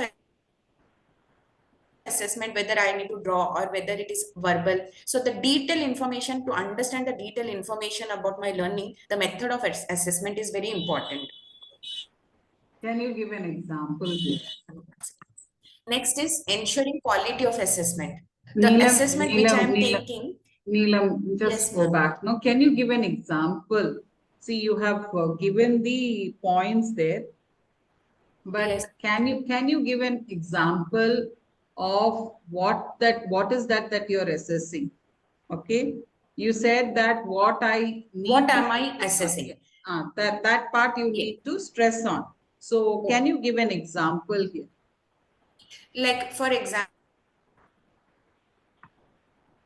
ma'am, I am assessing a student on the learning of a concept. Like for example, photosynthesis. So I'm concentrating on the process of photosynthesis. Suppose. So in that case, it is irrelevant to ask about how the water is transported or how it is transpiration is happening, even though it is a part of photosynthesis. Very good. Yes. I am not assessing others whether are I clear know about that part this. or not. No, but Neelam, this is where many of us make the mistake. That is why I want others to clear, and that is why I asked an example here. Okay. For example, many of us look at giving, like for example, a simple evaporation process. Okay. Now the objective will be evaporation leads to cooling. Okay. Now, when you're teaching about evaporation leads to cooling, you should not talk about the shape of the vessel. Now, why I'm stressing on this aspect is when you're writing your lesson plan, remember your objective also should come on these lines. Yes. So your focus should be to the point what you are actually imparting in the class, right? She very clearly said when we are talking of photosynthesis, it is about photosynthesis process, not about transpiration. Okay, how plants absorb water. That the teacher should not be assessing there. Okay, thank you, Neelam. Yes, you can go. Next, we will be ensuring the quality of assessment. Yes. Like for example, reliability, how reliable it is. Means like for example, whether suppose I am assessing, suppose for example, photosynthesis. So the child has drawn a diagram of a leaf showing carbon dioxide is going and everything, but he has not explained the photosynthesis process. So that is not a reliable form of assessment. Next is reference point. When I'm assessing certain thing, I should be able to see how much the assessment should give me an information about what I have learned and how much I have to learn more. So like I will take the example of photosynthesis. I know that for photosynthesis, carbon dioxide and water is used in presence of sunlight. But what is the product of photosynthesis? I don't know. So the reference points, I should know that. So the assessment should be able to give me that information. And it should be valid. It should not be invalid. Like I have written something regarding photosynthesis, what are the structure, what are the cells used, like chloroplasts and all. So those are not required for my process of photosynthesis. So the assessment should be valid. And I should be able to keep a record of each and every point, what is learned and what I have to learn, which part of the assessment I am missing. So that ensures the quality of the assessment. Now the next is how information of assessment can be used. How can I use the information? So after the assessment, I should be able to give that reference points. I can use the reference points and prepare my feedback to the student. So you have learned this, and this is what you have to need more to 100% achieve about the process of photosynthesis. So the feedback should be given to students. Now, the information can be used for differentiated learning. Differentiated learning means a student is able to understand the photosynthesis happening, but he is not able to write the equation of photosynthesis properly. And suppose he is not understanding how the water is coming, where the carbon dioxide is absorbed. So the learning of, suppose there are 2-3 students, one has learned this, the other child has learned this. So therefore that we have to plan for differentiated learning. And also reporting means the assessment which I have conducted should be give a proper report of the information what I want to convey to the child. The reporting should be in a detailed format about the assessment. Thank you. Ma'am, I want to add few more points. Differentiation, I'm not, 1 minute. Differentiation, we are not going to talk now. But in your unit 3, we will be talking in detail about differentiation. That time I'll give you more insights into what is differentiation and how it can be done. Yes, next. Yes, ma'am, I want to add few more points about feedback. Yes. Feedback and differentiated learning, ma'am. So coming to the feedback, even I want to share one example. Sure. So, ma'am, if child is about to learn, a learning object is how to plan an investigation. So child should know, first of all, when he is going to do any experiment, in what way he should plan that investigation. So after the child should write how he will plan his own investigation. After that, we should check each and every report, and we should highlight the points like where all the children, they don't write in the same way. But what are the key points they should remember, and it should be there in that plan, in that report when they are planning some investigation. As a teacher, we should give instruction first. So after that, when the child have done that and we are correcting that thing, then we should give proper feedback to the students where they have missed those points, and that feedback should be constructively given to the child, so he or she should not miss those steps in the later. So that is very important, and giving feedback plays a very vital role, ma'am, so that they can improve where they are lagging in, so that next time they will excel in that. And coming to the differentiated learning also, like all the child, they don't learn in the same way. So based on the child, like we understand about the child after getting rapport with them. So based on the child level, then we should set their goals, proper goals for them, like based on their understanding. So so that like a beginner level and little bit the children, some children, they will like collect more information related to the topic, and some children may not be. So same type of assessment we cannot give for the all the learners.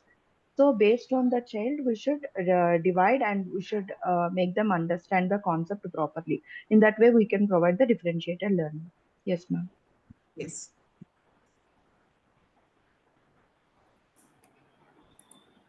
Yeah, ma'am. As learning, why did you go with for learning?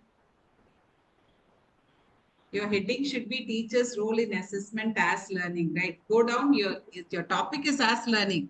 But you're hitting, you Yes. changed it as for learning. Okay. Yeah, next person. Yeah, ma'am. Ma'am, regarding to the teacher's role in assessment as learning. Yeah, ma'am. So as I mean, assessment as learning is based on the convention that the students are capable of becoming the adaptable and flexible, and they are independent in learning and decision making. So the role of teachers is to involve the students, promote their independence, and then give them the tools or opportunities to undertake their own learning wisely and well. So to become an independent learners, these students should develop some sophisticated combination of skills, attitudes, and disposition, like metacognitive skills they should develop. So for this, what is the role? So self-monitoring is a basic or important one for assessing as learning. So here, like any other complex set of skills, becoming a metacognitively aware. So modeling and teaching as a part of the teacher practice on the part of the student. So teacher plays an important role, ma'am. Here the teacher will not teach anything, but here she will help in developing the child to work independently and develop their metacognitive skills. So, what is the role in promoting the development of independent learners through assessment as learning is? So, model and teach the skills of self assessment. So, here the teacher will develop or give an opportunity or guide the child to develop the skills to self assess himself during his learning period. So guide the students in setting goals. So tell them, they give them a target that where they should reach and monitor their progress to us. Should not just give the goal and leave it. We should monitor whether they are going in a right path or not. So the teacher role is here guiding and monitoring, ma'am, the progress of the child. Provide an exemplars and models of good practice and quality work that reflect the curriculum. So while we are explaining also, give a proper learning outcome. So to reach the learning outcomes, we should come with an hands-on learning, different ways, so that the child will observe or come maximum sources to learn, like models or chart presentations or hands-on learning activities. In this way, the child will learn or have a maximum curriculum outcomes. When to reach the curriculum outcomes, he'll get maximum possibilities. Work with students to develop the clear criteria. Shravanti, I'll be stopping you now because I can understand your point is more on self-assessment and teacher's role as guiding. Okay. Yeah. Any other than this, can you just give any example related to where exactly or what type of assessment can we Yes. focus on in this particular case? I'm talking of the types of assessment. So, ma'am, here as children, right? When I deal with pre-primary children, I can't go with a formative assessment and judge the child, ma'am. So I have to, like during the classes time itself, at irregular intervals, like cognitive skills when they are in the playground and when they are doing hands-on learning, because single day will not be. I mean, I can't judge because children will be changing according to their moods each day. Shravanti, formative assessments are not for judgment. To Okay. assess the child. Formative assessment is for learning. Okay. Okay. Assessment of learning is your summative assessment, which is evaluative, and their judgment comes. Okay.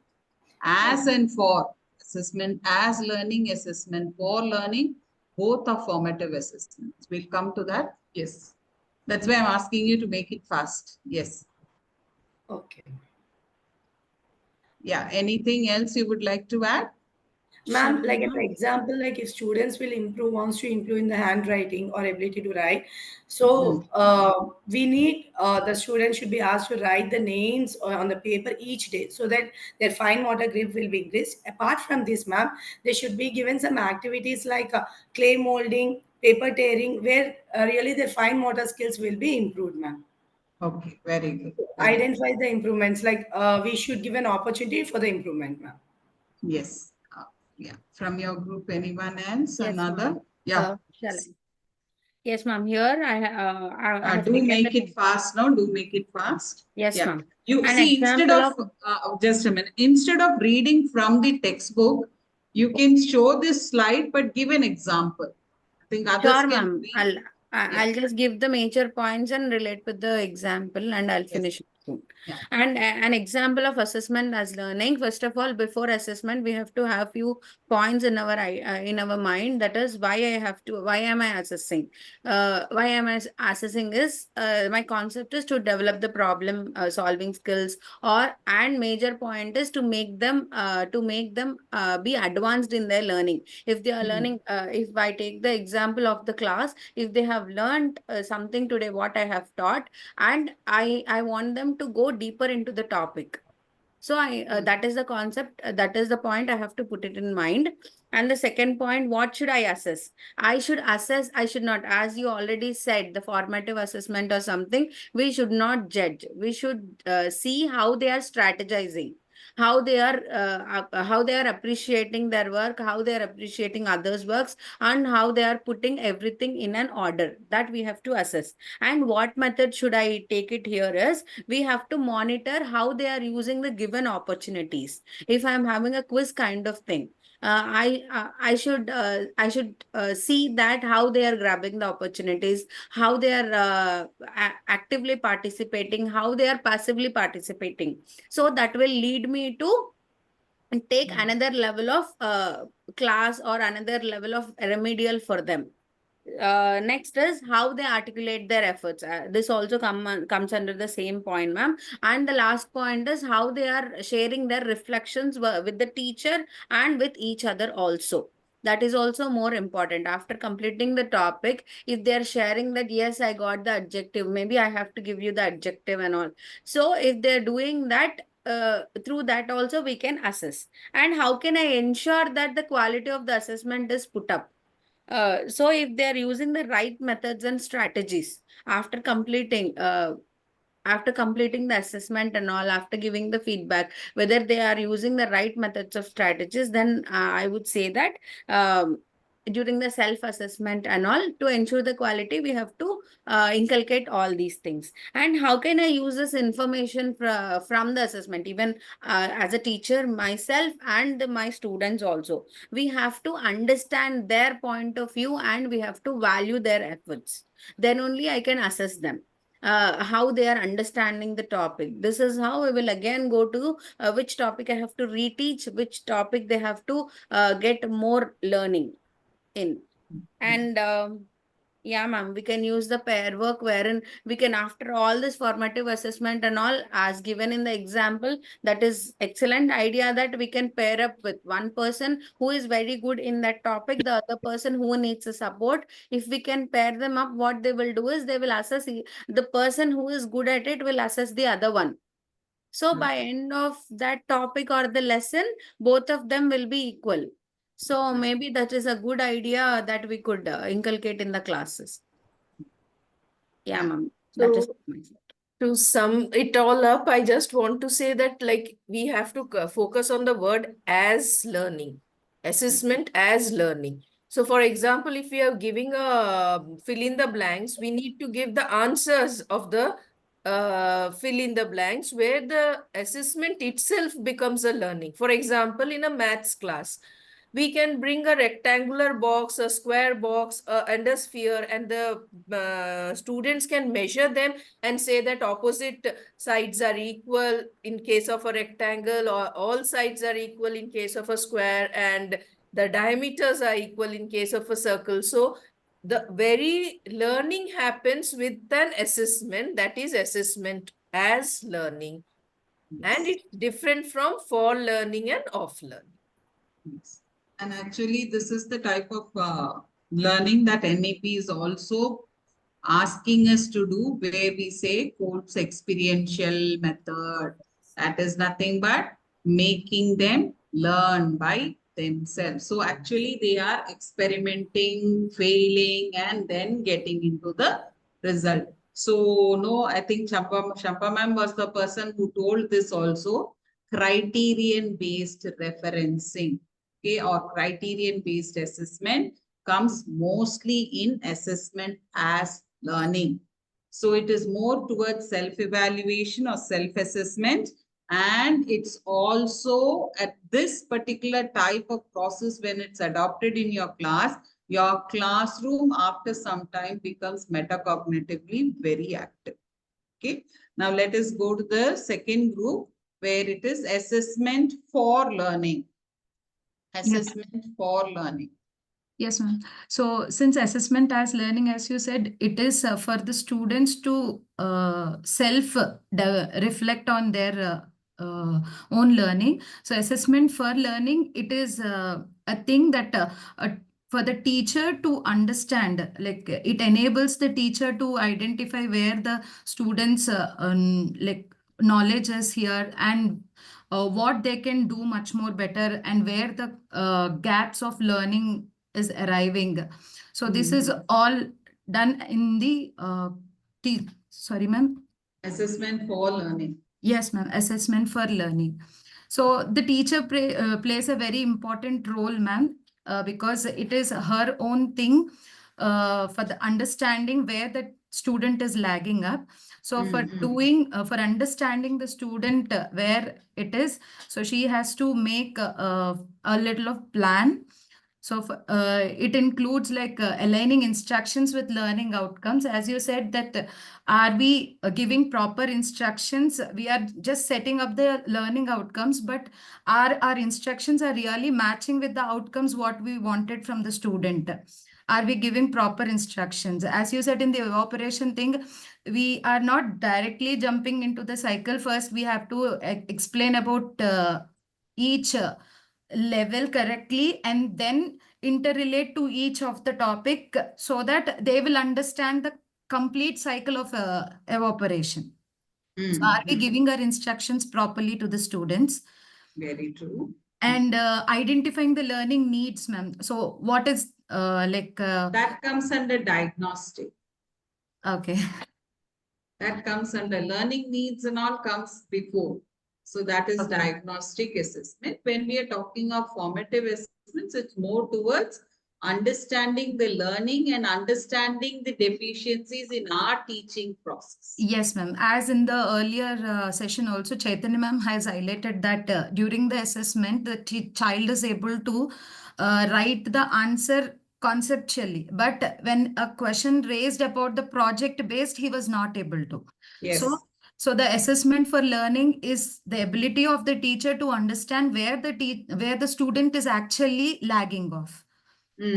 So that she can provide proper resources to the student and she can provide proper feedback to the student and make him do his self-reflection and also again helping a continuous what we say a continuous feedback monitoring process a teacher can do so that the student can overcome his problem.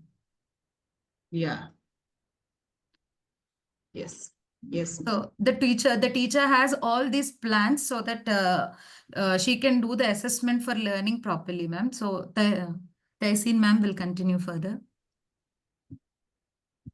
Yes, ma'am. Actually, assessment for learning is actually like a formative assessment where the primary goal of assessment for learning is to support student learning during the learning process rather than just measuring achievements after it is completed. So to go with the planning for assessment for learning, there are 4 major steps that we have to keep in mind when we are going with the planning for assessment for learning. Like, why am I assessing? The first thing is, why am I assessing? What am I assessing? How will I assess? And what is the purpose of assessment? So with regard to why am I assessing? So keeping in mind, like, why am I assessing as a teacher? The teacher should understand that we are assessing to enhance student learning, uncover student beliefs and prior knowledge, preconceptions and gaps and learning styles. And with regard to what am I assessing? So as teachers, we are assessing the specific knowledge, the skills, attitudes, learning outcomes, standards, key concepts, and processes. And how will I assess? It's like using questioning, observations, conversations, quizzes, learning logs, and technology enhanced assessment to gather detailed information about the learning of the student. And what is the purpose of assessment? The purpose of assessment is to inform instruction, differentiate learning opportunities, reinforce and build on productive learning, challenge beliefs or ideas that inhibit learning, and provide descriptive feedback to further student learning. Ma'am, I teach English, so I just have prepared for the same with an example. I'll just share this. If I have to teach a topic, so what are these planning steps that I'm going to follow?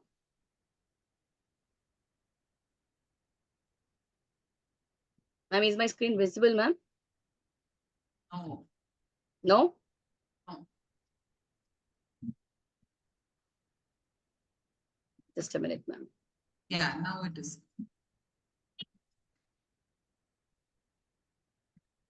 Yeah. Is it visible, ma'am? Oh. No, it's going to an edge window. Okay. Share. Now it is. Yeah. Okay. So now, suppose if I am teaching the topic adjectives to my students, now the first step is why am I just assessing? go down, ma'am. You just go down. We can. Is it visible now, ma'am? Yes, yes. Now, with regard to the planning here, so why am I assessing?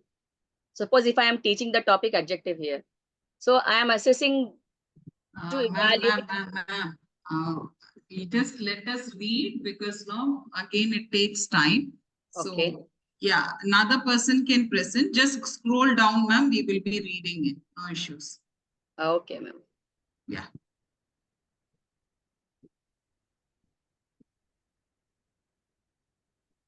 Very nice, ma'am.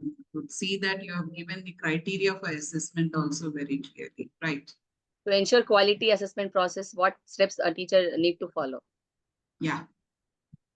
Yes, ma'am. Yeah. Next, my friend will continue. Yes, ma'am. So I'm going to continue here. How the quality can be ensured when we are taking assessment for learning. There are again 4 major criteria that work with the quality. The first one is reliability, and the second one is validity, and the third one is second one is reference point, third one is validity, and the fourth one is record keeping. So I'm just going to start with reliability. Generally, reliability accounts to the consistency and dependability for the assessment results. So when a teacher is conducting an assessment, just by conducting 1 or 2 assessments, we cannot judge the student and their strength and weakness. So what we can do, we can use extensive methods for conducting the assessment, like oral or visual or active or written. Suppose I am teaching mathematics to the students. So my oral way of taking the reliability on the assessment for learning can be conducting like giving them a math presentations, or allowing them for think, pair, share activity, math scavenger hunt. This way I can do activity, like I can integrate the technology, like making them to do the blocks or the graphs using software. We are having n number of softwares that are through which the mathematical concepts can be explained. So I can ask them to do that. Based on the student strength, as a teacher, we have to group them and we have to give the task, and then I think we can judge and we can give the grades or the marks. So that is Don't one use thing. the word judge because no, for formative assessments, Yeah. please, when you're writing also, avoid these words, judgment sure. and all that, because no, you're not supposed to use that words for formative assessment. You can use the word feedback. Yeah, right. Okay, do not use the word judge with formative assessment. As and for learning are formative assessments, so it is for feedback. Okay. Right. Yeah, sure. Yeah. The second thing is reference point. Reference points in assessment for learning, it's like a standardized measure or a benchmark which we use to evaluate the student performance and progress. And validity, it refers to the accuracy and relevance of assessment in measuring the student learning outcomes. Like factors which generally affect the validity or the learning objectives, how we are setting. Is it clear? And are we giving a relevant and meaningful assessment task to guide them? And these are all the things that which affects the validity. And even we can judge this. I mean, I'm so sorry, teachers can guide the students on the validity of their assessment process by monitoring how well they are performing the task and how much time that they are taking, and providing the feedback then and there, and we can try to improve their spacing and progress. And the final part is record keeping. Record keeping is very important thing, like we can say, to even evaluate ourselves, and also to to see how students have progressed. So that is an important part of ensuring the quality in assessment for learning. So we can keep detailed notes, not generally for making the comparative judgments, but also to provide each students with the descriptive feedback with which they can which helps other in their learning. So this one, record keeping, even I found my students were maintaining the record keeping. Suppose if I start one mathematical concept, that is a data collection. The data collection is quite an interesting task, or the concept in mathematics. So I'll ask, generally the students kept the record on data collecting, how the data can be collected. And next, the advanced concepts can be what are all the ways that they can collect the data. So they are using their own records, and they are getting the, yes, and they are making the further advancements in data collection, and they are doing same and similar way. Even we teachers can maintain the record keeping, and we can show how the students have progressed, followed by my teammate. Yes, ma'am. So I'll take over the next, ma'am. Can I share my screen?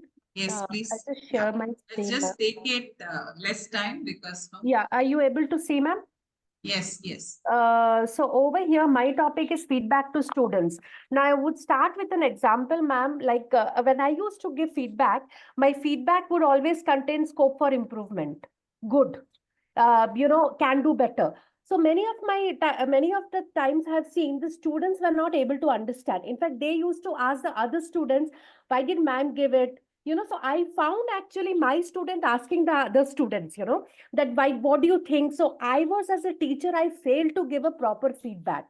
So feedback is very, very important, and it is like descriptive feedback. So from, in fact, couple of, years I have started giving them, in fact, descriptive feedback. It is when we write scope for improvement or can do better, we have to tell in which way can they do better. So that is very, very important, I feel. Even giving a feedback like, okay, good, fair, satisfactory, the student is not able to understand.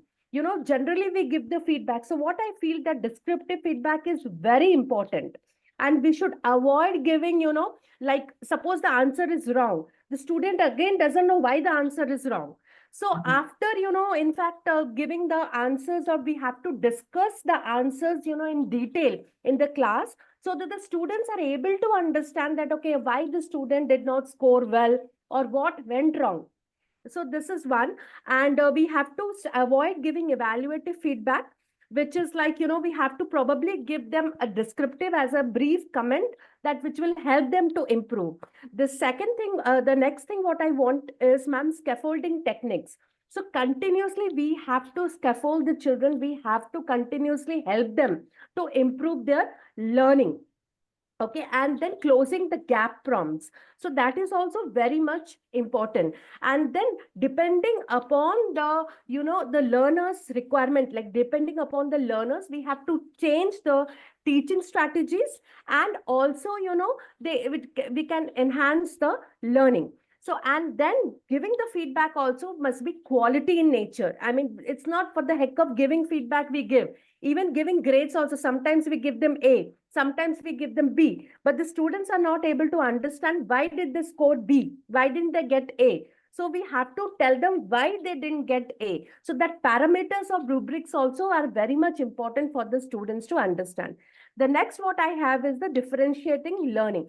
Now, this is a little, in fact, you can say that most of us, we do not understand differentiating learning. In the sense, we do use it in the class. We do tell them, okay, differentiated worksheet, differentiated learning. But ma'am, please correct me if I'm wrong. What I feel, that rather than giving the same task, suppose a role play I'm conducting in the class. In a class of 25, many of the students, they are not very comfortable with speaking. They're not very comfortable with, the movements. They're not very comfortable when it comes to the enacting. So what I feel, that students should be able to, decide their assessment about the differentiating learning, and especially when it comes to the differentiating teaching. When we are talking about the formative assessment, they should be able to, in fact, design their assessment according to their needs. So Yes. that is what, so we as a teacher, we need to understand the students' needs. That's very, very important. And probably when we are having any kind of group activity as per their, learning abilities, we have to group them. And then also we need to use multiple resources. It cannot be only chalk and talk resources and hands-on. Few children are very comfortable with technology. They are not at all comfortable with, written part. So we should be giving them, we should give them the flexibility to select their resources. And also it should be ongoing. It should not be based upon the one assessment. Okay, I'm conducting role play today, so this particular child has got 6 out of 10, and after that it's over. I just go and upload the marks. It should not be there. It should be continuous. I should tell the child why the child has got 6 out of 10 and give one more, chance, because this is a continuous process. It doesn't end at one only. That one fine day, the teacher conducts, listening activity and over and done. After that, there's no more. So where am I giving, in fact, the chance for the child to learn? So this is what assessment for learning. We are not conducting for the heck of assessing or evaluating the child. They should learn from the assessment. And the next, ma'am, and feedback is definitely very much important. And the next thing, ma'am, being an English teacher, I would like to stop and I'll talk. Okay. Being an English teacher, I have seen that when we conduct writing tasks, we just write it on the board. Okay. Write an essay on this particular topic. So assessment for learning, the children, they're clueless. Okay. This is out of 5 marks or 10 marks. We just tell them and they write something and we give them marks. But we don't even tell them what we are expecting. When they are writing from a topic, they need to write it. In fact, we have to tell them the subtopics. What are they supposed to write it? So once they write, yes. So once the, yes, prompt questions probably. So once they write it, it is better that let them have the peer review rather than me reviewing it. Let the peer, I have seen that, ma'am, the peer review really works a lot. Especially the other children, they are able to tell them that what went wrong, you should have written like this. And then I get my feedback and as per the requirement. So this is what it is, assessment for learning, ma'am. Very, very true. So as far as differentiation is concerned, we have an entire unit based on it. So that time we will go with the differentiation and the different ways in which differentiation can happen in your classroom and how exactly how we can allocate time for differentiation, because the major concern when differentiation is coming in your classroom is we don't have time to do it. Yes. So that is the major concern. So how to go about doing it also, we will see that in unit 3. Now, there was one thing, remember, I think it was Neelam's example related to photosynthesis. Now, as she rightly said, you're teaching a process of photosynthesis, and imagine in your question paper, a question is about transpiration. And you tell the student, this is there, no, it's relevant. That is not a valid question. Remember, that is what is the difference of validity. Okay, when you are focusing on one objective, you test your child on something else, which is actually related, but you have not added into your objective, you are testing, then it becomes an invalid paper. Okay, so that assessment is not a valid formative assessment. Even for your exams, that cannot be considered as valid. There is another form of invalidity that we will be talking up again and again in unit 3. Yes, now let us go to the last group, that is about summative assessment. Parveen, please understand assessment of learning. How will you remember? For is formative. Okay. Assessment of learning is summative assessment. Assessment of learning is summative. Okay. So when you're talking of summative, once it is done, there is no more corrections possible. Okay. No more corrections possible, because I saw Parveen's writing. I thought I'll tell that. Then I'll go to the group. Yes, group 3. Yes, please. ma'am. So here, assessment of learning, as you said, it is after assessment as learning and assessment for learning. After giving complete feedbacks and all, it connects directly to the learning outcome. Did we reach our outcome or not? It evaluates the student knowledge and skills after a period of time. It's not like complete. After a period of time, after giving continuous feedback. For example, as an English teacher, if a student is very weak in 3-letter word spellings or 4-letter word spellings and a complete sentence, after this, during the summative assessment, if he or she is able to make one complete sentence with correct spellings, simple sentence also, like with extra sentence, so it is like we have reached our outcome. So the purpose of this is like to confirm what students know and did they meet the curriculum goals. And this will help us to, it is a way to certify the students' proficiency also.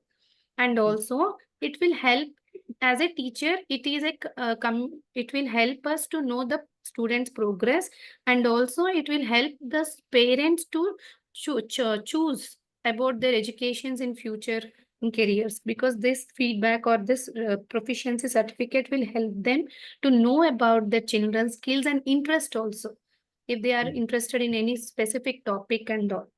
It also, it's a result from assessment, provide concrete evidence of their learning. It will impact their future. It will You help. make it faster, it's already Yeah, 12. gauge and student achievement influences, and it will give future opportunities also. So Veena ma'am will continue more on this one. So I will be talking on assess what. In assessment of learning, what are we going to assess? When we look at assess what, the first thing that came there was norm referenced assessment.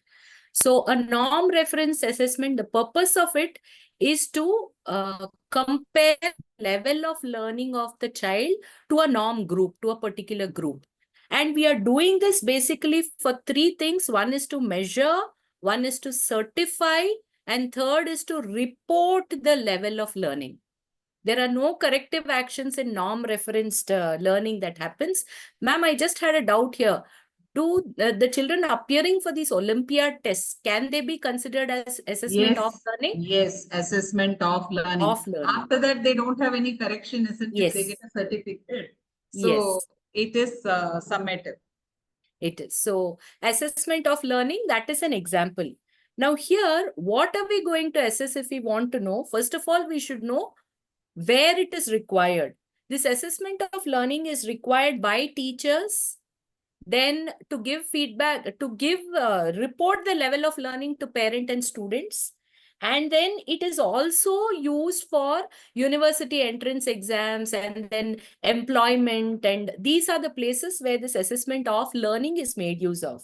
So we have to... Similarly, your SAFL, remember SAFL is Yes, one SAFL. type of a summative.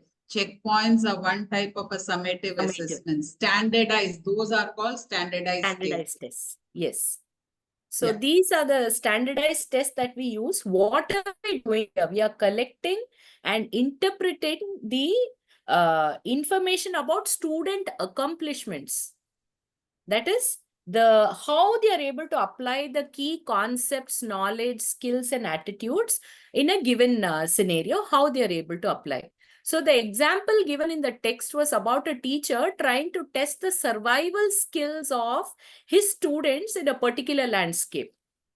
So in that context, what is he going to assess? He actually had got a person who has this amazing a local, an old elderly local who has survived in that difficult terrain, and he made him teach the skills to the children.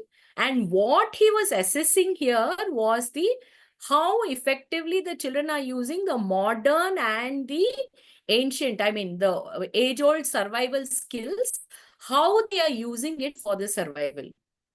So this is assessing what? Example of assessing what? So this is what comes under assessing what of learning. Over to Aarti now, ma'am. Ma'am, my topic is what methods we can use to assess the students. So it is the written exams, multiple choice questions or essay, short answers we will give, and the oral exams and research papers, case studies, and the real world scenarios, ma'am. So these are the methods, ma'am. You remember ASL you conduct? ASL is also a summative assessment. But remember the testing is audio. Yes. Okay.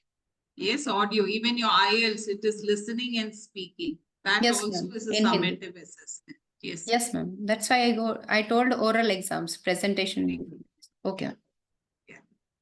Yes, next person Next. in the group, Mukambika and Saujanya. Okay, ma'am. Next, I'll be talking about the ensuring quality in assessment of learning. Yeah. Ma'am, here ensuring quality requires the accuracy and consistency. That means the assessment should be reliably measure what they intend to measure. Evaluators should interpret students' performance in consistent manner, regardless of when and how the assessment is conducted. For example, if two teachers are grading the same assignment, their evaluation should assign closely. If they are using the same rubric, if one teacher gave a score of 75% and other gives 90%, it indicates a lack of consistency there. So the consistency is very much needed in ensuring the quality. And You would have heard complaints coming from parent. My Yes. child was in that section, she would have got 95. Because she was in this section, she got only 91. Yes, ma'am. That inconsistency in correction between the parallel teachers. Yes. And next is the clear learning expectations. Teachers should outline specific learning goals that students need to achieve. This clarity help both teachers as well as students understand what is being assessed. Like instead of saying students will understand the topic, we just need to give a clear expectation. The clear expectation, students should be able to identify and explain the roles as well. Next one is descriptive feedback. In ensuring the quality of assessment of learning, we need a descriptive feedback. Here we need to, feedback should be beyond just giving a grade. It should be providing insights into what student did well, where they can improve. Uh, like for example, instead of just giving for an essay, just a grade of B or A, teacher could say, you have strong arguments in your essay, you have great evidences, but still you need to consider about the content, you need to consider talking about the data. If you just give a clear feedback, students can be able to identify and then they can reverse back to it. Next one is credible and defensive logic. We need a rational behind assessments must be clear. This means the methods used for evaluating student performance should be justifiable. Like if example, if a school uses standardized test, they should be based on curriculum standard and designed to access what students have actually learned, not just their ability to take test. And the next one is diverse assessment methods. Here, using a variety of assessment methods can give more comprehensive picture of students' abilities. This might include tests, projects, presentations, portfolios. All the assessment methods are used here. For example, in English class, if we take anything like a project, English project, presentation on the experiment, presentation on the project, a written reflection, that is what they need to learn from that. Next one is transparent interpretation. Here, the transparent interpretation is students should understand how assessment results are derived. This includes being clear about the criteria and processes used. For example, sharing a rubric with students before an assignment. This helps them to know exactly how their work will be evaluated. Next one will be public reference points. Assessment should be based on established standards and benchmarks. For example, if school uses standards for literacy, teachers can use these benchmarks to explain how student reading level can be used. So all these are this, and especially the strategies, ma'am. Strategies. We should use a proper strategy, and there should be a clear procedure in the place for students or parents to follow. A school might have a policy where we can request a re-evaluation of their work, followed by the discussion. That is the recourse strategy. So all these are used in the ensuring the quality. It was really good. Very nice it was. Yeah. Thank you so much. Thank you. Yes, Mukampika. Yes, ma'am. My topic is about using the information on levels of learning. How can we use this information, assessment of learning in levels of learning? In a class, there are different types of students. Some are advanced, some are satisfactory, like proficient students, and some are developing students, and some need improvement. So for advanced students, when we take, so we need to, students at this level are not only understanding, they get it deeply into the content. They know more about the content, and even they create new ideas based on their knowledge. And even we have to encourage such kind of children for encouraging the leadership roles and in group, in giving the group activities and mentoring peers, and even providing opportunities for independent research and for advanced course. And for the proficient students, we should they are able to understand the concept and complete the task with minimal assistance. They need minimal assistance by the teacher, and they can apply knowledge, but they face many struggles in the complex applications. So at that point, we have to guide them with the collaborative learning opportunities. And even for developing students, we need to make these students are at basic understanding, but they struggle with key concepts and they require additional support. They have lack of confidence in their abilities. So at that time, the teacher need to give more support for these kind of students. And even needs improvement. Some students need more improvement. So at this level, they face challenges in understanding the concept and require support from the teacher.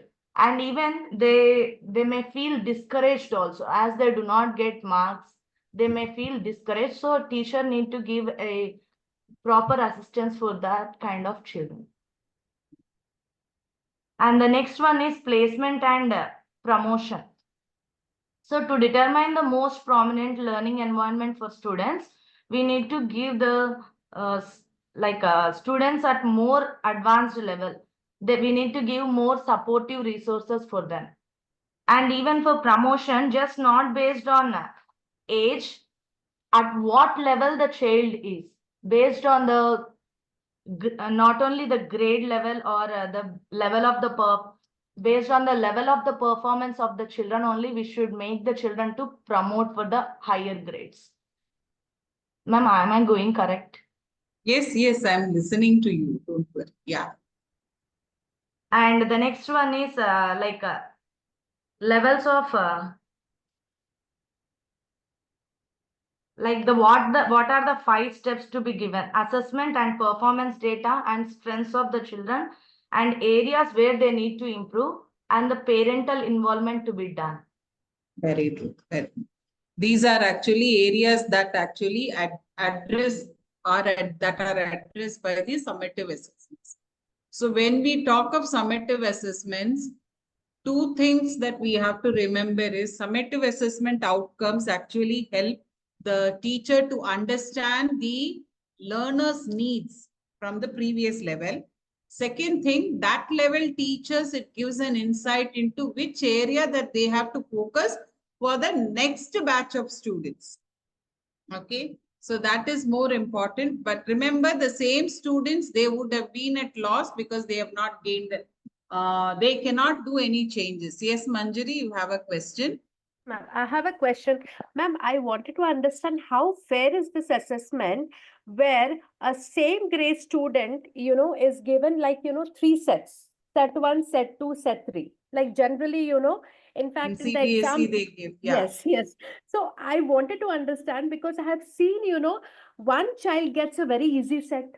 The second child, one more child gets a very tough set, and the other child gets one more set. So ma'am, I wanted to understand how fair is this assessment? Because see, I am assessing, it's very unfair, on the child's part who has got a tough set. What I feel is that.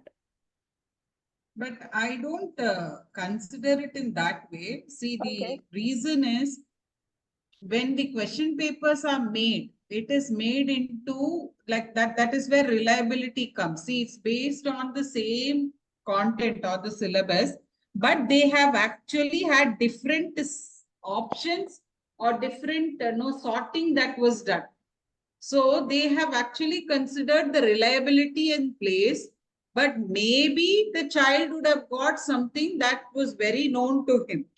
Yes. No, apart from note, I have seen, ma'am, they have changed the question. The Yes, question that one was set. there previously, but nowadays they are not looking into that because no, as you rightly said, the reliability factor was questioned. If I remember 3-4 years back when three Yes. sets were there, no, the question paper itself was different, and no, there were a lot of questions coming from the agencies about the reliability. So now most of the questions are jumbled. Most of the questions, especially in MCQ, are jumbled. Only very few questions are only changed for that matter. As you rightly said, the reliability becomes a question when the questions are changed. Exactly. That's what. When the questions are changed. Yes, because each one has a perspective. But looking from the examiner's point of view and looking from the syllabus point of view, it may be reliable. But we can't expect fairness to come when there are different question papers given to different students, and we can't equate their marks. Even, ma'am, it depends upon zone also, because this year itself I have seen, ma'am, Delhi zone, North zone, they get a different paper. We get a different set of papers, but that is very unfair. When we are conducting a CBA, it's all over India. One test, when we are talking about standardized. So then how fair is how authentic is the reliability, or you can say the See, that is where actually your differentiation comes into place with summative. Now you look at Cambridge also. GCSE that is conducted in UK is not IGCSE that is conducted across the world. Okay. It's a different paper altogether. Okay. So it is based on the standards and the learning needs of the students. So they are also looking at the minimal level of learning is attained or not. So beyond that, when you move into institutes of higher learning, there is a separate exam there that is conducted for their entry into those institutes. So that doesn't matter. But no, just because the child did not have the same resources of learning, we can't brand the child with the lower level. That differentiation also we have to see, isn't it? We can't say that the child is on a lower level just because the learning resources was not available for the child. So that is where actually all these thought processes has happened. Okay. Let us have a quick recap on formative and summative assessment. You need not take down. This is already in your module guide. So assessment as learning and assessment for learning comes under formative assessment, and assessment of learning comes under summative assessment. So formative assessment is mainly to make a feedback loop, and feedback loop must be descriptive and specific. Okay. It should review students' learning, diagnose learning needs, support, reinforce learning, and motivate students to learn. However, summative assessment is to recognize the attainment or achievement, certificate of competency, to select students for the next level in their progression. It also predicts future performance, maintains standards, and provides quality assurance data for the teachers, how the teachers are performing in their particular classes. Remember, if you have had analysis after exam, you will understand it is generally not for the learners. Remember, it is generally to see how the teacher is actually performing in the class. Okay, your class averages are taken. It is to see how exactly your character, if it's too high also it's a problem, it's too low also it's a problem when it comes to teachers' evaluation of the students. So when we talk of formative assessments and contingency in regulation for learning process, I'm not asking you to read this. Let us keep this as a pre-class activity for next week. Okay. You can read through this document and come formative assessment and contingency in regulation of learning process. Read it and you can come for the next class so that we'll have a discussion. Okay. So formative assessments are embedded parts. It is for sharing learning goals with pupils. You can read and come. We will again go through this part. This is just a synopsis of what it is. It involves pupil self-assessment and recognizing the next step and how to go about it. It improves confidence of the students if they are formatively assessed regularly, and also helps students to build a review of their own work and reflect on their ideas after assessment. So now, when we look at the purpose in our classroom, now we have completed, I'm not going to do this because we have completed this. Purpose of assessment, when to conduct it. Generally, we conduct it at any point in the classroom. We conduct it sometimes in the beginning, that becomes diagnostics or prior knowledge assessment. The middle to check whether they are listening to our class. Towards the end, whether actual learning has happened. Okay. So what were the different assessment? I'll give this PPT will be shared with you. So please note all this because there is an assignment attached to it. What was the outcome of the assessment? How do you propose to use this assessment further?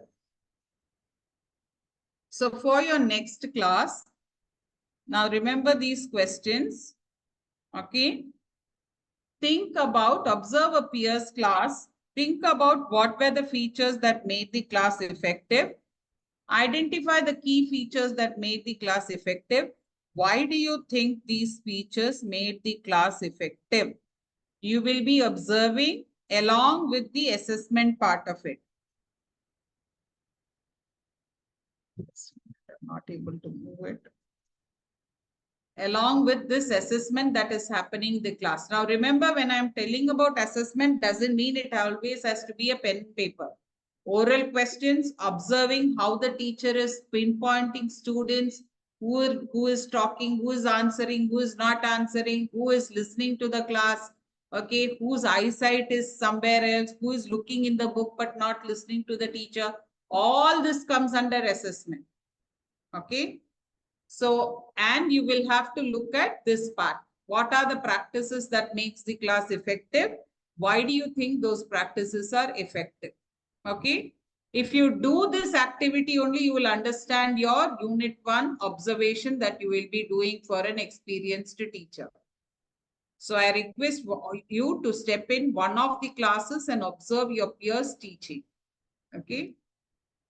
So in your final part of your evidence of learning, explain the differences between formative and summative assessment and their main purposes. That is the question that you will be answering under LOC. So this homework, I will post it in the group. Sorry.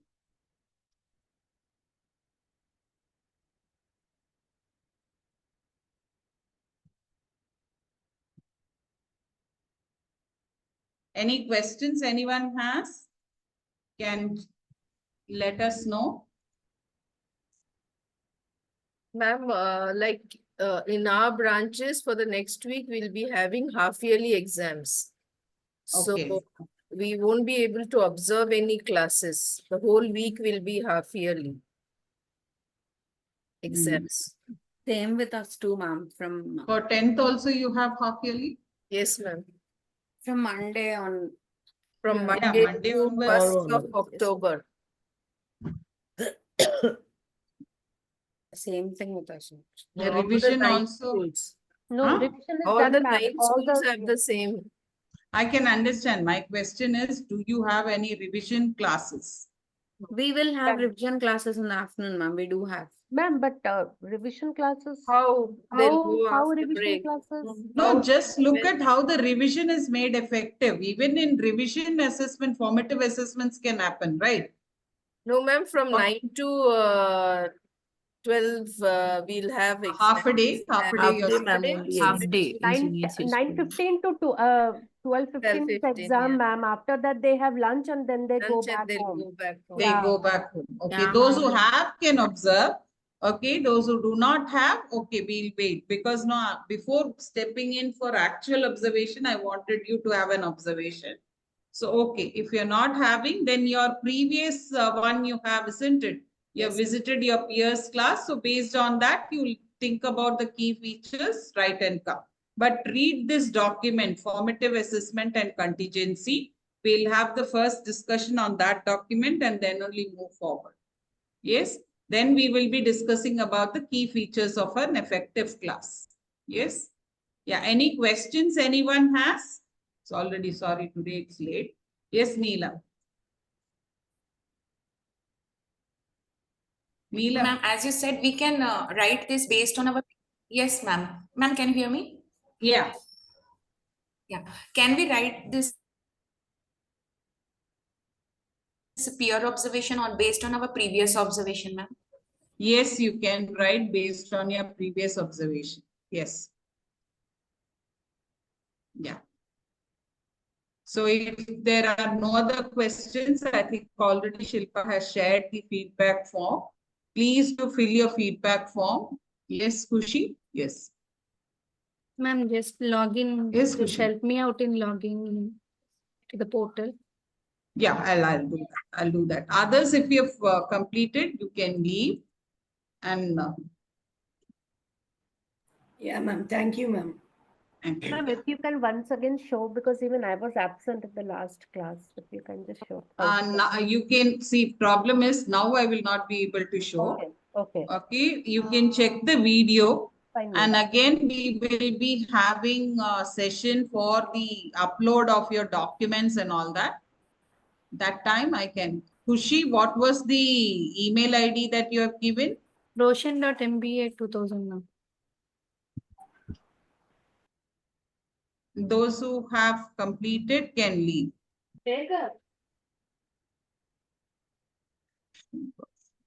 Got it.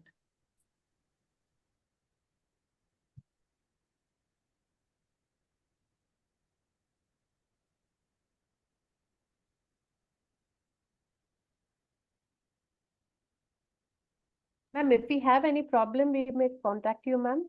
To Yes, you can. You can. okay, ma'am. Okay, ma'am. Thank you, ma'am. Thank you, ma'am. Have a good day, ma'am.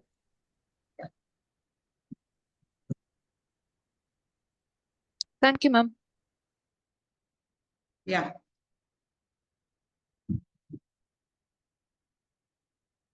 What is your first name, Kushi? Ma'am,